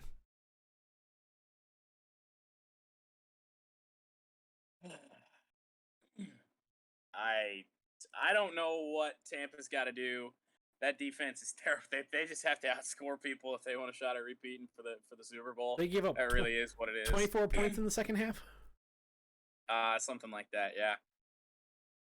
That's bad. That's bad defense. That's really bad defense. I guess against Buffalo. I mean, it is what it is. Buffalo's probably. I mean, despite the slide they're on right now, I mean, they're still one of the best teams. I think they just aren't putting together full games right now. I'm going to say this about Buffalo real quick.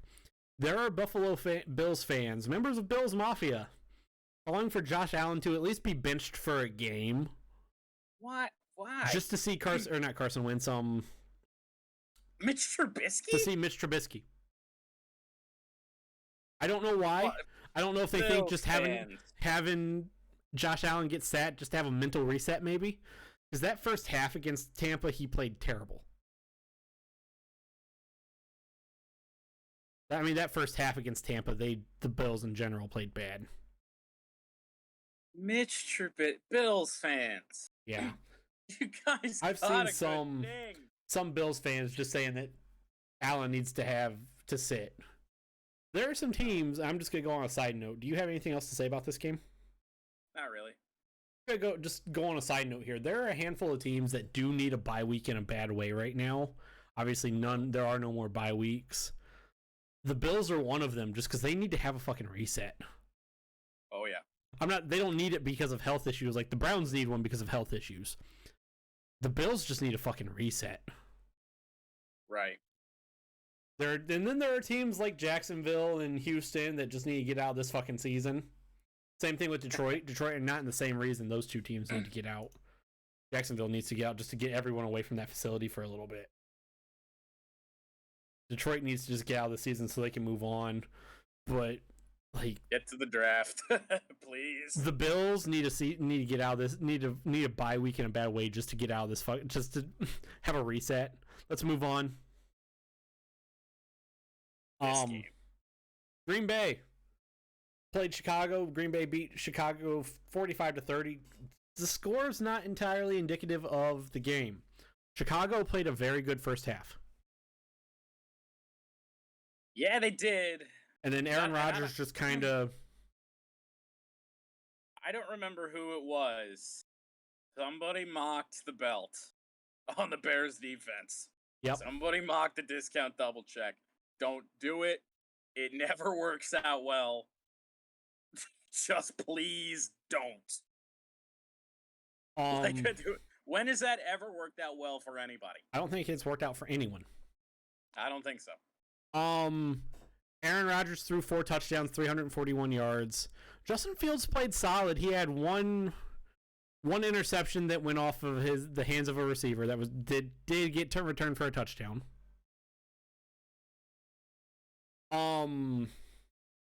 He had one interception that he overthrew the ball a little bit. He threw it too high and got intercepted. I mean, 220 for the most part. He did try and at least duel with Aaron Rodgers. Justin Fields is like right now might be the best thing about this Bears team. Probably the only good thing about this Bears team right now. Justin Fields played solid, 18 for 33, 224, 2 touchdowns, and one interception that wasn't great, and then the one that went off his receiver's hands. But Aaron Rodgers is just a different animal. Right, for sure. And then the Monday night game, wrap up Week 14 recap. The Los Angeles Rams beat Arizona 30-23. They did. Rams needed this one. Rams needed this one. They needed it bad. Talk about a team that kind of needs a bye week just to have a little bit of a reset. Arizona kind of needs a reset. Well, they got a bye week. Don't worry. Who they have? Oh yeah, I know who they have. We'll get to it in the picks. That's all I got though. Rams played really good. Matthew Stafford played good. The Rams might need a bye week just to get healthy, kind of like the Browns, because they're starting to have some COVID issues too. Yeah, they do. But no bye weeks anymore. Nope. Thank the Lord for that. Anything else to say? I mean, the people that were saying that Matthew Stafford is terrible, Look like idiots. We're pretty quiet this week. He's never been terrible at any point. So I've never understood that, but it is what it is. Okay, let's move on to the picks. We'll start with the college picks. I gotta find them. There they are. Okay. So, real All quick, right. after the regular season, we Yeah. picked 213 games. We picked 213 games, and Jordan and I, after the regular season, share the regular season title at 113 and 100, and 113 and 100. How? Because it's not like we pick the same games all the time. Yeah. Occasionally, but not all the time. And then how? How does this happen? I don't know. But, as it should be, and Jordan and I both tweeted about this, obviously. Yes. As it should be, the 2021 season /2022. 2021/2022 season for college football rests on the bowl games. Bowl games indeed. We're going to start And with the bowl games. We're not going to do all 43 bowl games yet today. We have 12 to get to today. That's a decent number. Take us away. Thank God. All right. The first bowl of Bowl Mania. The Bahamas Bowl. Middle Tennessee and Toledo. Toledo 7-5 on the year. Middle Tennessee 6-6. Toledo -7.5. People are a bit split on this one, so we'll bring them up. 67% of the people are on the favorite, Toledo. Give me Toledo. No hesitation. You see, I've made all of these picks already.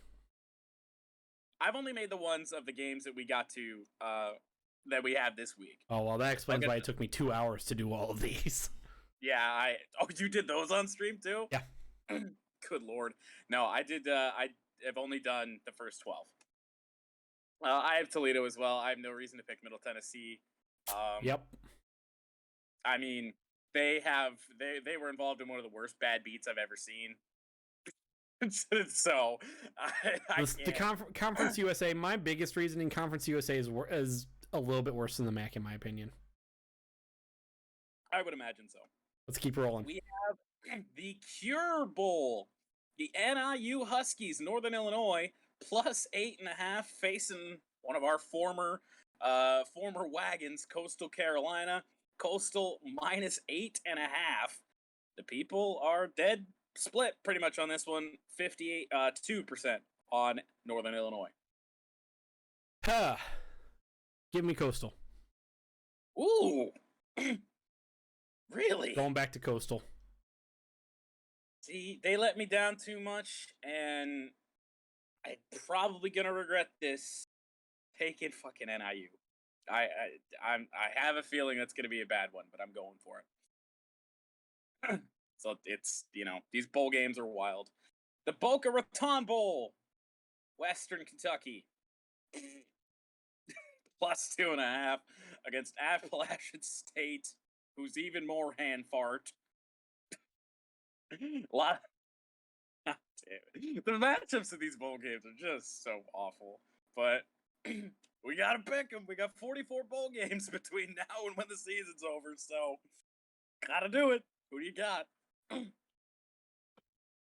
You have anything else to add about this game? Oh, well, I suppose I'll talk about the people. 77% of the people are on App State. The Mountaineers. Some people say I'm a man of the people.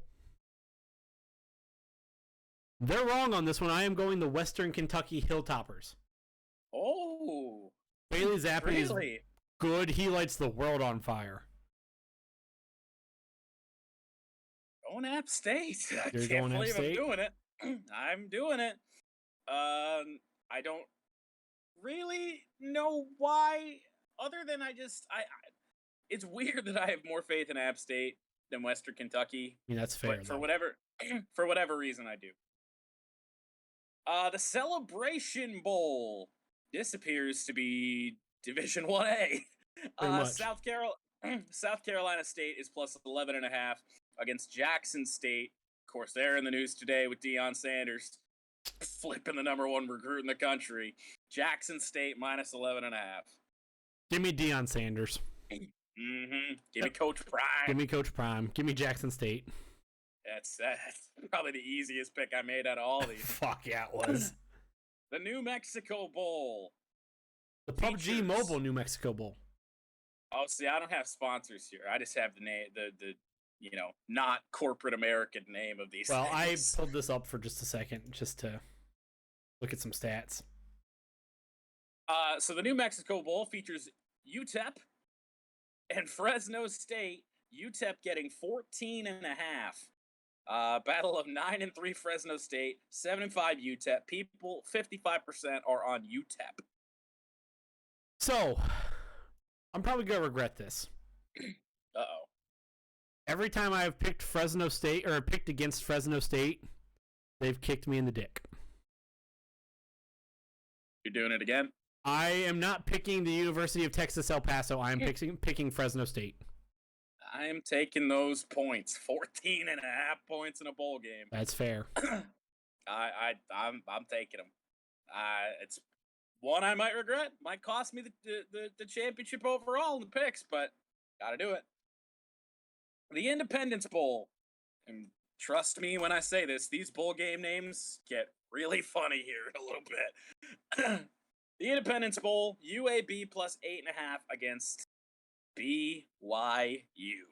Give me the Mormons. Give me BYU. Yeah, I pick. What the fuck? What'd you do? Nothing. I don't know if I can call this breaking news, but we have more nonsense. Oh, God. Report out of Duval and the Jacksonville Jaguars. Oh, boy. Former Jags kicker Josh Lambo Yep. says head coach Urban Meyer kicked him in the leg during practice in August. What? Yeah. I don't know. Okay. That's interesting. Good God above. It just gets worse. I don't even know if it's true or not, but that's definitely not the report you want coming out. Anyway, back to the picks. I taken BYU. I think I already said that. Yeah. No avoiding corporate sponsors on this one. The Lending Tree Bowl. Eastern Michigan matching plus 7.5 against 7-5 Liberty. I will ask you, if you're gonna do it to yourself again,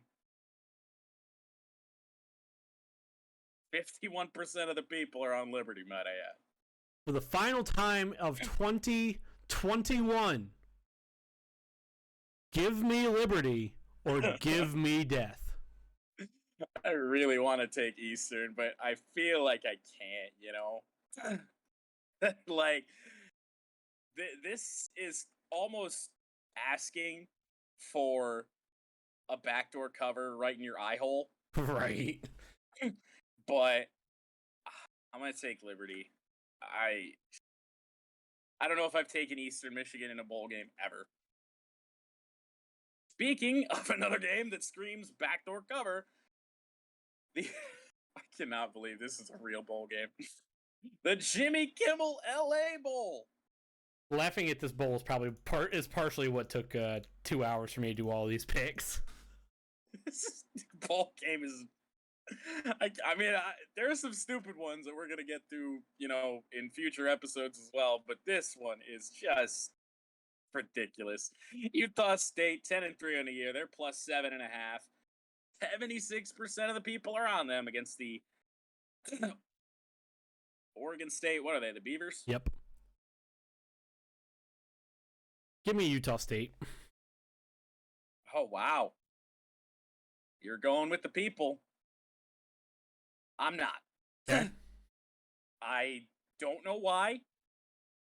You look at the records, 10-3 versus 7-5. You probably really shouldn't be doing what I'm doing, and most of the people aren't, only 24%. But I'm gonna take Oregon State. I have a tiny bit more faith in Oregon State. I don't know why. Oh boy, the New Orleans Bowl, number 23, Louisiana. Now this is actually the people flipped on this quite a bit. When I did this was a lot closer earlier in the day. Number 23, the Louisiana Raging Cajuns. They are -6.5 against the Thundering Herd of Marshall in the New Orleans Bowl. I have zero reason to pick Marshall, so give me Louisiana. I will take a ranked team at 12-1 against 7-5 any day, and I only have to win by a touchdown. Like, that feels too easy. But then again, games that feel too easy have bitten us in the asses. So that could very well be one of them. So the who are Myrtle you Beach taking? Bowl. I am taking Louisiana as well. Okay. The Myrtle Beach Bowl, Old Dominion +7.5 against Tulsa. Both teams 6-6, but 70% of the people are on Tulsa -7.5 here. Some people say I'm a man of the people. And in this case, they're right. Yep. Tulsa played some really good teams this year, very tough. Old Dominion played football. Give me Tulsa. That they did, and they won just enough games to get here. So did Tulsa, but tougher schedule for Tulsa. Beef, I'm taking Tulsa as well. The famous Idaho Potato Bowl. Gotta love it. Wyoming -4.5 against Kent State. MAC champions, I believe, right? No, Northern Illinois is the MAC champion. Where's Kent State at? What conference are they in? They're in the MAC. Why are they 7-6? Did they lose the MAC championship? They did. Why are they 7-6? It says they're 7-6. Where'd the 13th game come from? They lost in the MAC championship. No, but it says, oh, okay, never mind. I get it. I'm dumb. I'm really dumb. I was I thought they were just barely bowl eligible was where I was coming from. Oh. And so I thought that they had won some phantom game somewhere. I thought they were, I thought they already had, or they had 6 wins already, but no. Give me Kent State, I confused myself. I'm taking Wyoming on this one. Oh, okay. Going against the people. The Frisco Bowl final bowl game of the week. We have one on Wednesday next week, but that'll be at 8 p.m. So we'll either be doing the show or have already done it at that point. Yes. We're good there. The Frisco Bowl, UTSA against San Diego State and number 24 Brady Hoke. 61% of the people are on San Diego State, plus 2.5. What San Diego State did against Utah State left a bad taste in my mouth. Losing 46-13 in the Mountain West Championship game. So I can't take San Diego State. Give me UTSA. I'm taking UTSA as well. I'm going against the people quite a bit on these picks. So there are your college picks for the first week of Bowl Mania. Capital One Bowl Mania. Let's roll into the NFL picks. We got games all over the place this week.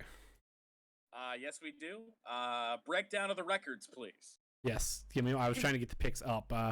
I am 113-95. Jordan is 109-99. I will take being 10 games over 500 because I was under 500 a few weeks back. Yeah. So, bad start to the NFL season. It's just hard to catch up when I'm getting the same amount as right as you. Yeah, right. Yeah, we both got... Or one more. Yeah, we both got 10 right last week. We both got 11 right the week before. Like, it's just been, been shitty. Thursday Night Football, Chiefs on a roll, 5-0 against the spread in their last 5. They take on the LA Chargers. Chargers, inconsistent. They are +3.5. The Chargers are a little too inconsistent for me to take them here, so give me Kansas City. I will take the Chiefs as well. I mean, 5-0 against the spread in their last 5, and you're going up against a Chargers team that is just a little bit all over the place. And especially after how KC looked a week ago, I will gladly take the Chiefs here. Not a ton of points. Covering should be no problem, I believe. The Raiders, who are an absolute mess. They take on the Browns, who could be out a lot of freaking people. Browns, however, and Vegas just knows how awful the Raiders are right now. Browns are still -6.5. Actually, that might not be true. Let me pull the matchup analysis up. Oh, that's gone down tremendously. Cleveland's now +1.5. Yeah. Baker Mayfield tested positive for COVID. Distinctly possible he won't play. Still got a chance to play, but it's not. It's definitely not looking good, given that it's Wednesday already. Especially because this is a Saturday game. Yeah. So we are getting Browns at 6.5. Yes, we are. Give me the Raiders. Knowing what I know, will the Raiders win? Might not. They'll probably find a way to lose, but I think they'll cover. The 6.5 that we're getting.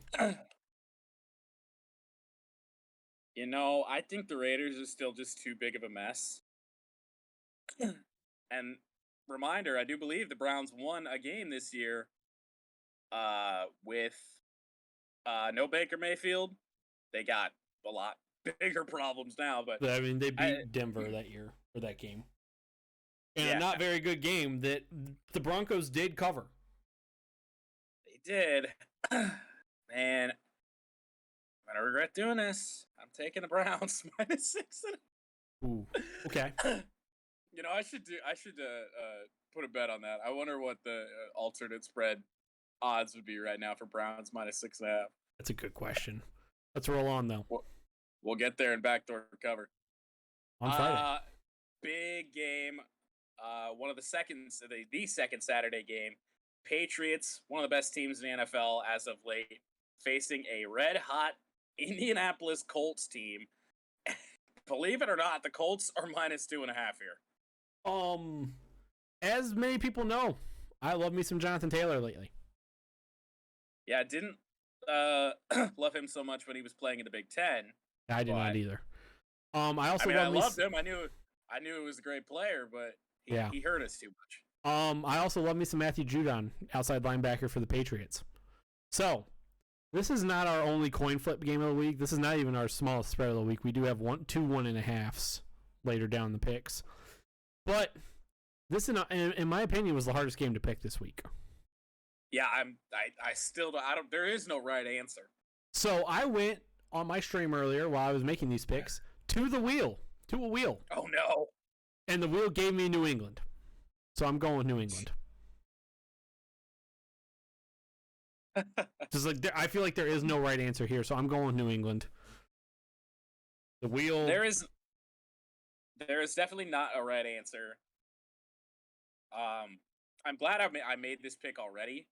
I'm probably gonna regret this, but Colts only need to win by 3 to cover, and they're playing some really good football right now. Patriots are too, but I'm gonna take the Colts. Probably a regretful decision, but I do need to make up some ground. So, fair enough. I was taking the Colts anyway. Can't believe I'm doing it, but I am. Well, I said the Arizona Cardinals had a bye week, and here it is against the Detroit Football Lions at 1-11-1. Lions getting 13.5. Now, I do believe Dan Campbell has said that the flu problems that caused us to be missing a whole ton of players are not going to be much of a factor. Jamal Williams should be back, so we might actually have a capable running back. Who knows about DeAndre Swift? I believe he's questionable. Who knows about Hockenson? We might be full strength, essentially. But we're still getting 13.5 against the 10-3 Arizona Cardinals. I am still going with Arizona. 2 touchdowns. If this was 15, maybe I would go with Detroit.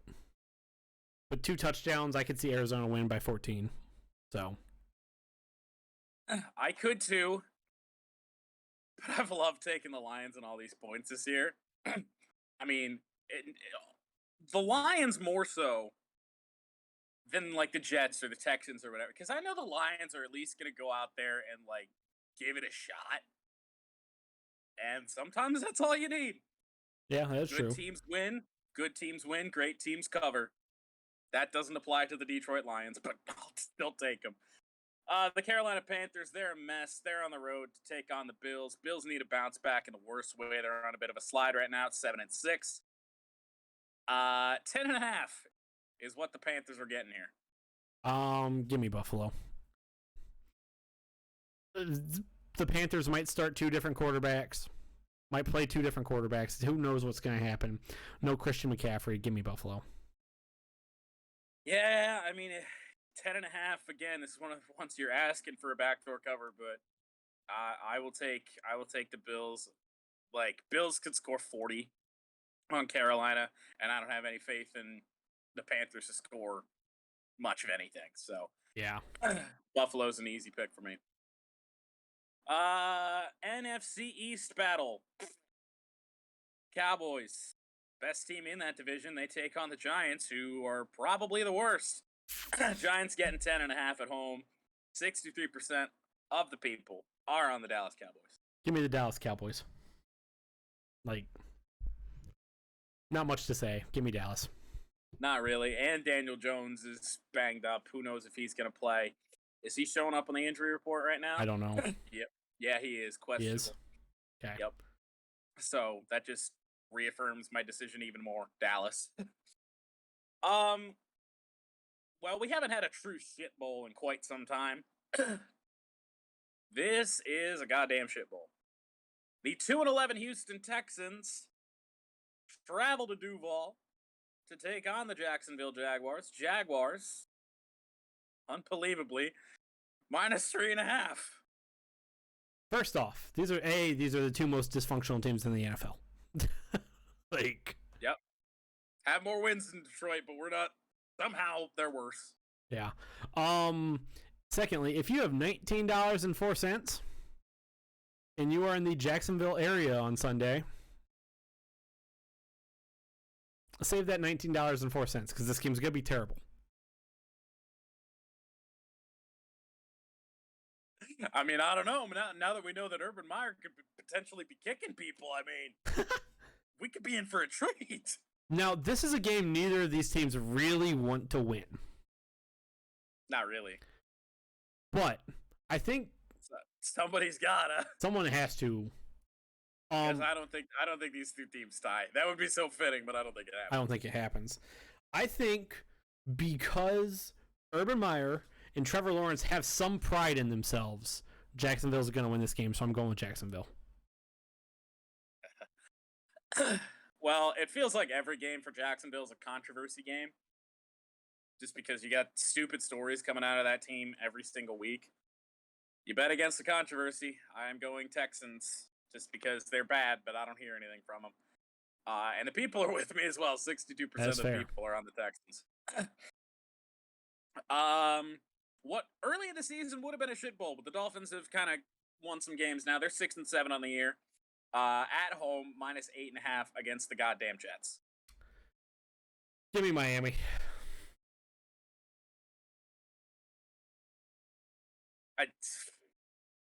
About all the analysis I have as well. Give me Miami. I mean, Jets. I think the Jets might be more dysfunctional than the Lions as well. I don't know. Distinctly possible. They're pretty bad. Yeah, give me the Dolphins. This spread confuses me, which makes me scared to pick this game, but we have to. The Tennessee Titans, 9-4 on the year, are -1.5 on the road against the Pittsburgh Steelers.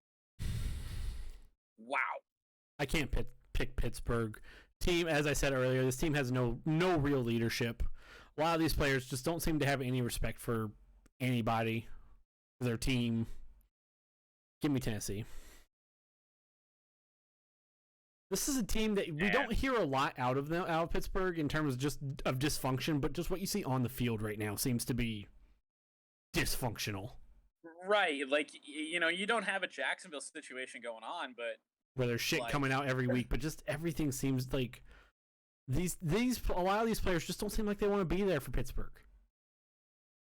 This would be a game where Pittsburgh would win. I feel like it is a possibility. Titans still without Derrick Henry and everything, but I can't pick Pittsburgh. Yeah. I will take Tennessee easily, especially because you're not giving me much in terms of if Derrick Henry's healthy, this is easily 6.5. Oh God, yeah. If not more. But without him, I mean that's the best player on Tennessee, and he's not there. So, but the same can be said with literally every Tennessee game we picked the last 6-7 weeks. So they've still been solid. They've still been solid, 9-4. Yeah. Let's keep it The other rolling, though. NFC East battle of the week: football team and the Eagles. Football team's been a wagon for both of us lately, and they are getting points plus 4.5 against the Eagles, who do have a tendency every now and then to score quite a few points. But the Washington defense is pretty good as well. Washington in that first half against Dallas didn't look great, but the Eagles just sometimes can lay an egg, or sometimes they can go out and play good football. Give me Washington though. Mm-hmm. Washington is a bit more consistent, so give me Washington. I do enjoy me some football Fuck teams, Dan especially Snyder, when they're getting points. They didn't cover for us last week, but I think they were getting the same amount of points. Yes. So And I did take Dallas last week though. I might have taken Dallas. I think I we took both Dallas. But yeah, just because it was so obvious, but that Dallas was better. But you're gonna give me the same amount of points against the Eagles, I'll take that. Right. The Atlanta Falcons are somehow 6-7, and they travel to Santa Clara, California, to take on the 49ers at 7-6. 49ers minus 8.5 here. 49ers are hot. Atlanta somehow is 6-7. I don't know how. This seems kind of obvious. Give me San Francisco. Yeah, I want to take Atlanta. They've been kind of sneaky good here the last couple of weeks, at least in terms of against the spread. I do believe. At least it feels that way. Yeah. Pull this up.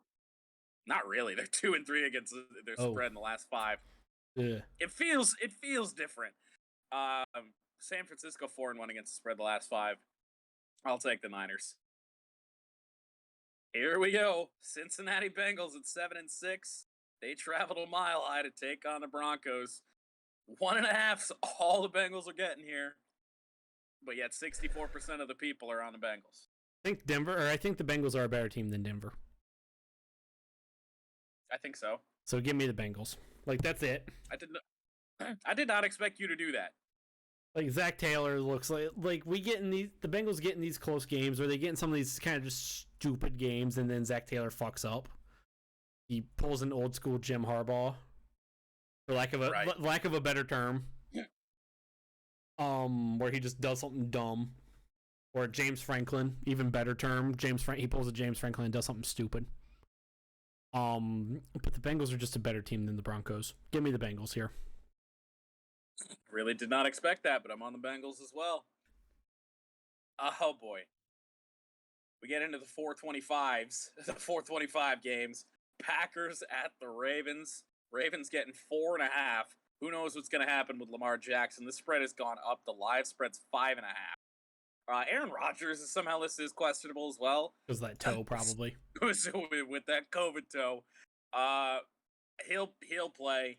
Lamar Jackson, we don't know. If I didn't say the spread, Ravens are getting 4.5. You want to talk about games that seem pretty obvious? This is one of them, especially with Lamar Jackson questionable. And I do believe I saw that they elevated a practice squad quarterback to be an case of emergency quarterback for Sunday. The Ravens did. So give me Green Bay. Yeah, I mean, this is one of the biggest differences in the people that we've seen really all year. 82% of the people are on the Packers. Good Lord above. And you're not giving me much. I don't know what's going on with Lamar Jackson. I have to take Green Bay. The people are pretty much split around that same margin. Here in this next game, Seahawks on the road, heading to SoFi Stadium. There's a word. or not. Right. Taking on the Rams. Rams given 6.5. Another kind of obvious one. Seattle's just been struggling. They can't find their way. The Rams are good and they need this game, so give me the Rams. Yeah. They need every game they can get. I mean, and they need the Cardinals to kind of have a slip up if LA wants to win the division and take care of their own business. So, yeah, give me the Rams. Touchdown win gives me a cover. That's an easy one. Seattle's just been rather inconsistent. I still think Russell Wilson ain't quite right.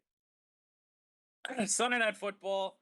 What a game this would have been a year ago. Well, what a game it was a year ago. Drew Brees at quarterback. Yeah. But now, different scenario. Taysom Hill and whoever else the Saints want to throw in there. Saints getting 11.5 on the road, heading to Tampa. Give me Tampa. Like Seattle, or not Seattle. New Orleans, like their quarterback situation, like it's confusing. I don't know if it's good enough for me to take. And Tampa's, or not Tampa. Yes, Tampa's defense is bad, but and New Orleans is good, but they're kind of beat up a bit right now. Give me Tampa. I've said many times throughout the picks that games feel like a backdoor cover waiting to happen. This is one of them, and that's what I'm banking on with this pick. I think the Saints score a garbage time touchdown late to cover that 11.5 win, or Tampa wins by 10. Fair. That's fair. I will take the points with that one, but this game could easily be 34-10 as well. So yeah, who knows what's going to happen, but I will bank on that backdoor cover from New Orleans. And, New Orleans, even with Jameis Winston, I mean, did they beat Tampa earlier in the year? Did they not? They beat him with Trevor Siemian. Even better. Yeah, that solidifies my pick even more. Give me those points. Fair 11.5. Fair enough. Frappy NFC North battle on Monday Night Football. The 6-7 Vikings playoff hopes seemingly shrinking by the week. They are on the road, headling to Soldier Field. I couldn't even get it out that time, even though that was intentional. Heading to Soldier Field to take on the Bears at 4-9. Bears getting 3.5. Words are hard, man. Call me crazy here. I have not been impressed by Minnesota very much, other than their win against the Packers. I haven't been overly impressed about Minnesota. They just lost to the Lions. Yeah. And Graham Fasten, and Everson Griffin's still out. So give me Chicago here. Maybe not necessarily to win, but definitely to cover. I can't pick the Bears for anything. So fair. I will take the Vikings. I will take -3.5. That's fair. I will give up 3.5 to the Bears. Alrighty. Have at it. And those are the picks. They are indeed. Let's wrap the show up. We got Champ and Chump. Jordan, you want to go first? My Champ and Chump, I'm going to have to do my Chump first. Because my Champ leads into my Chump. My Chump leads into my Champ. But you want to take your Champ first? My Champ is Deion Sanders and Jackson State. That's fair. That, we've already covered it. We don't need to go into much more detail, but just what Deion's doing at that school, D1A school, is nothing short of incredible. So, I mean, that's easy. The buzzer as well. Don't usually get a Champ of the Week the day of the show, but we did this time. Right. Go ahead and give me your Chump, too. No, I think I know what it is. I think everyone knows what it is. Do you? It's the poster, the sign. It's not. Oh, never mind then. It very well could be. Very well could be. My Chump of the Week is Zach Smith. Yeah, that's Zach Smith. Former Ohio State wide receiver that beat his wife, or wide receiver coach that beat his wife, Zach Smith. Yeah, that guy. I think I know why, but tell us. We've talked about it a little bit.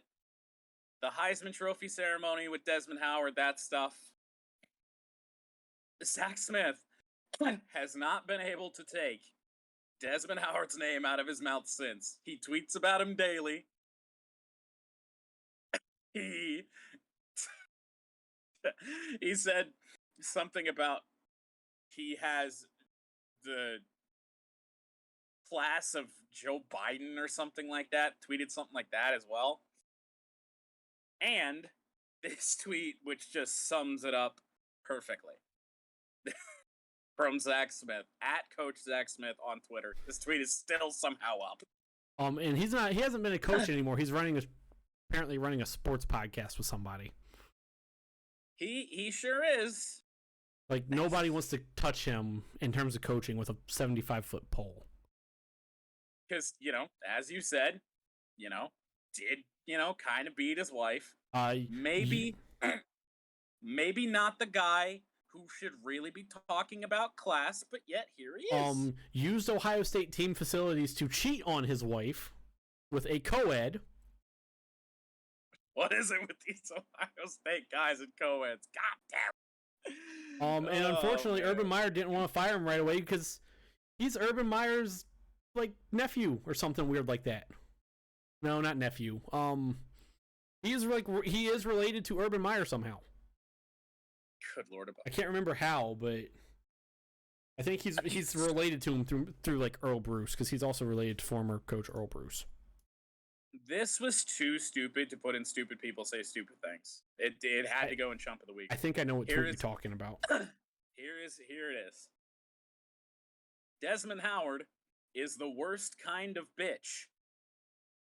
1, he doesn't study football. 2, or worse, he's too dumb to comprehend it. Mind you, Desmond Howard, former Heisman Trophy winner. 3, he has as much class as a Saturday in July. 4, he once said on College Game Day he was going to choke a bitch. I don't remember that happening. I don't remember that. I would imagine it's not in the context that he's trying to... I don't know what that is. Sports media is fascinating. At Desmond Howard. And Desmond fucking... I wish I could find this tweet that Desmond replied to this with.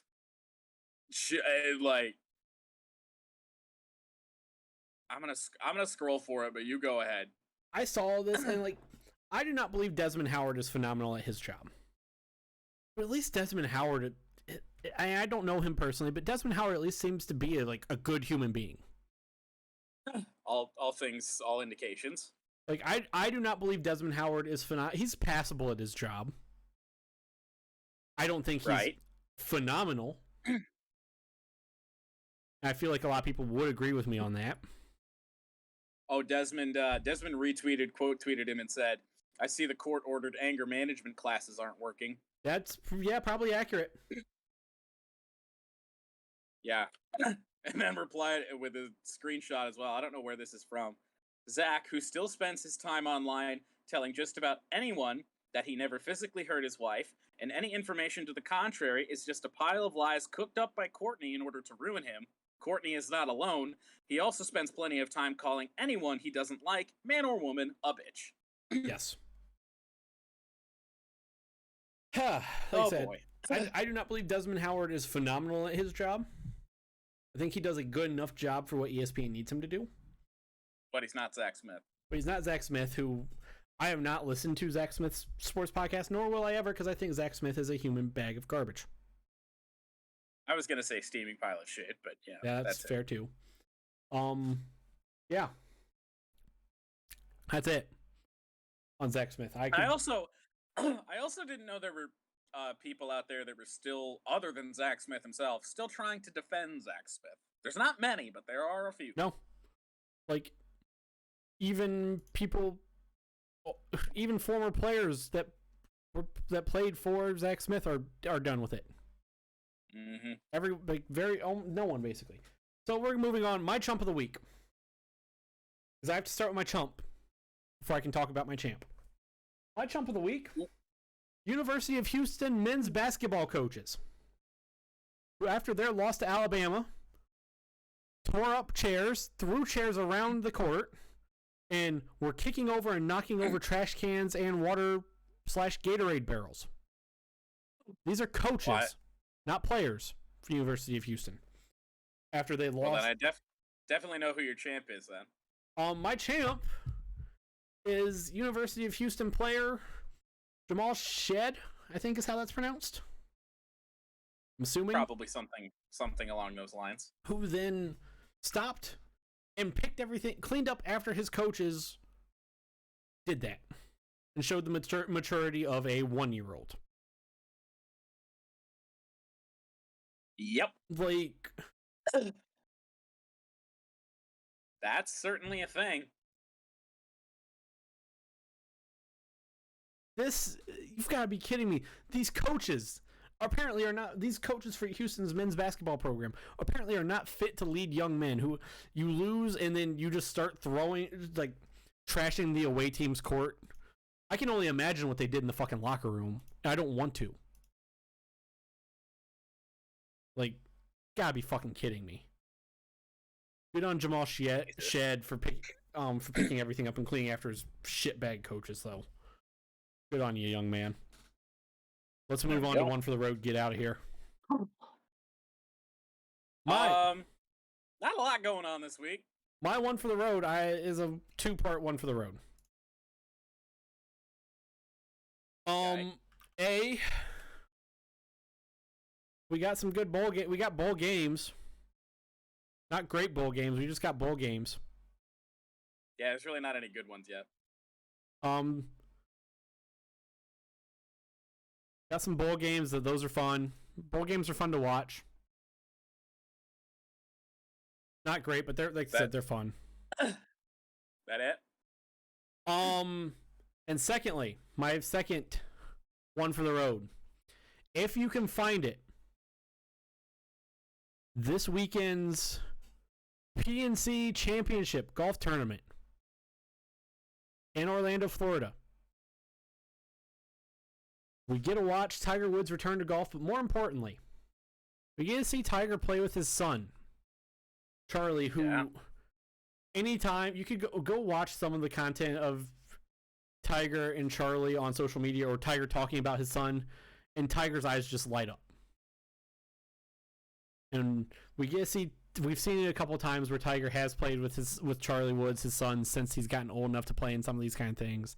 And Tiger just loves every moment of it, and it's fun to watch.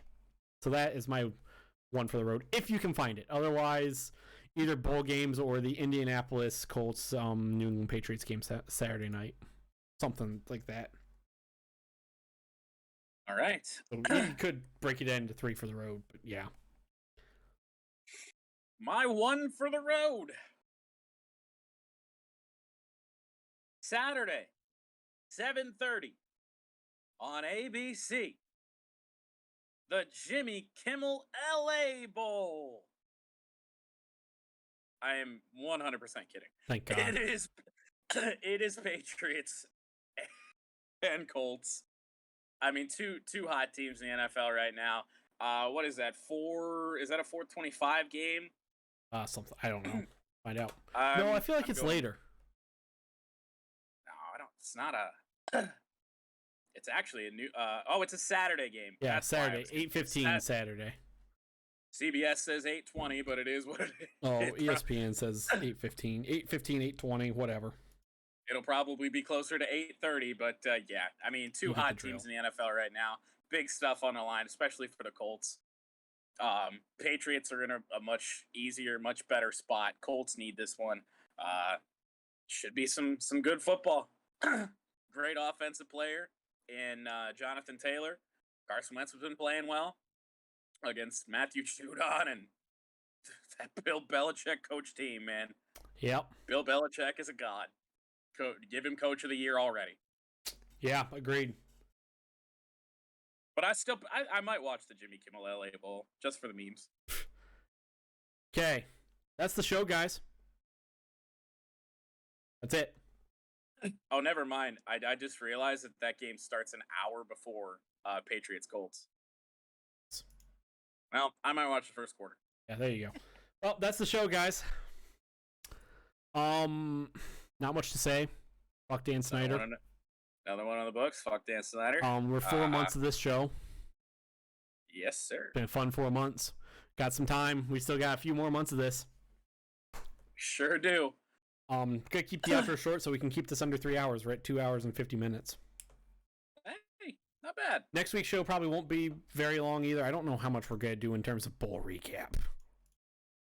I think we'll just point out any notable ones. I don't know Yeah. if there's gonna be any this week. I mean, there's not any real high-profile bowls going on here, so. So next week's probably will be even shorter unless we have a shit ton of news. Thank you for making past 4 months of this show fun. It's been a great time. We will see you all. Some housekeeping. Tomorrow we have our special backdoor cover bowl edition show. Yes. This upcoming Friday, so on the 6th, 17th, we'll just have tomorrow we're going to do every bowl game, all 43 of them, not counting the national title. Right, because we can't. Yeah. Friday will just be a short backdoor cover just without the bowl games. So that's the show, guys. That's it. That's the plans for the rest of this week. Thank you for making us part of your Wednesday, however you may be listening and or watching. Wherever you may be listening and or watching from.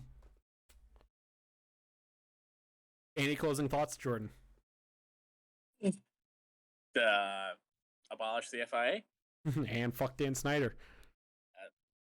Already covered that base. Yes, we did. So with that being said, thank you for being here. We will see you all later. Peace out. See ya.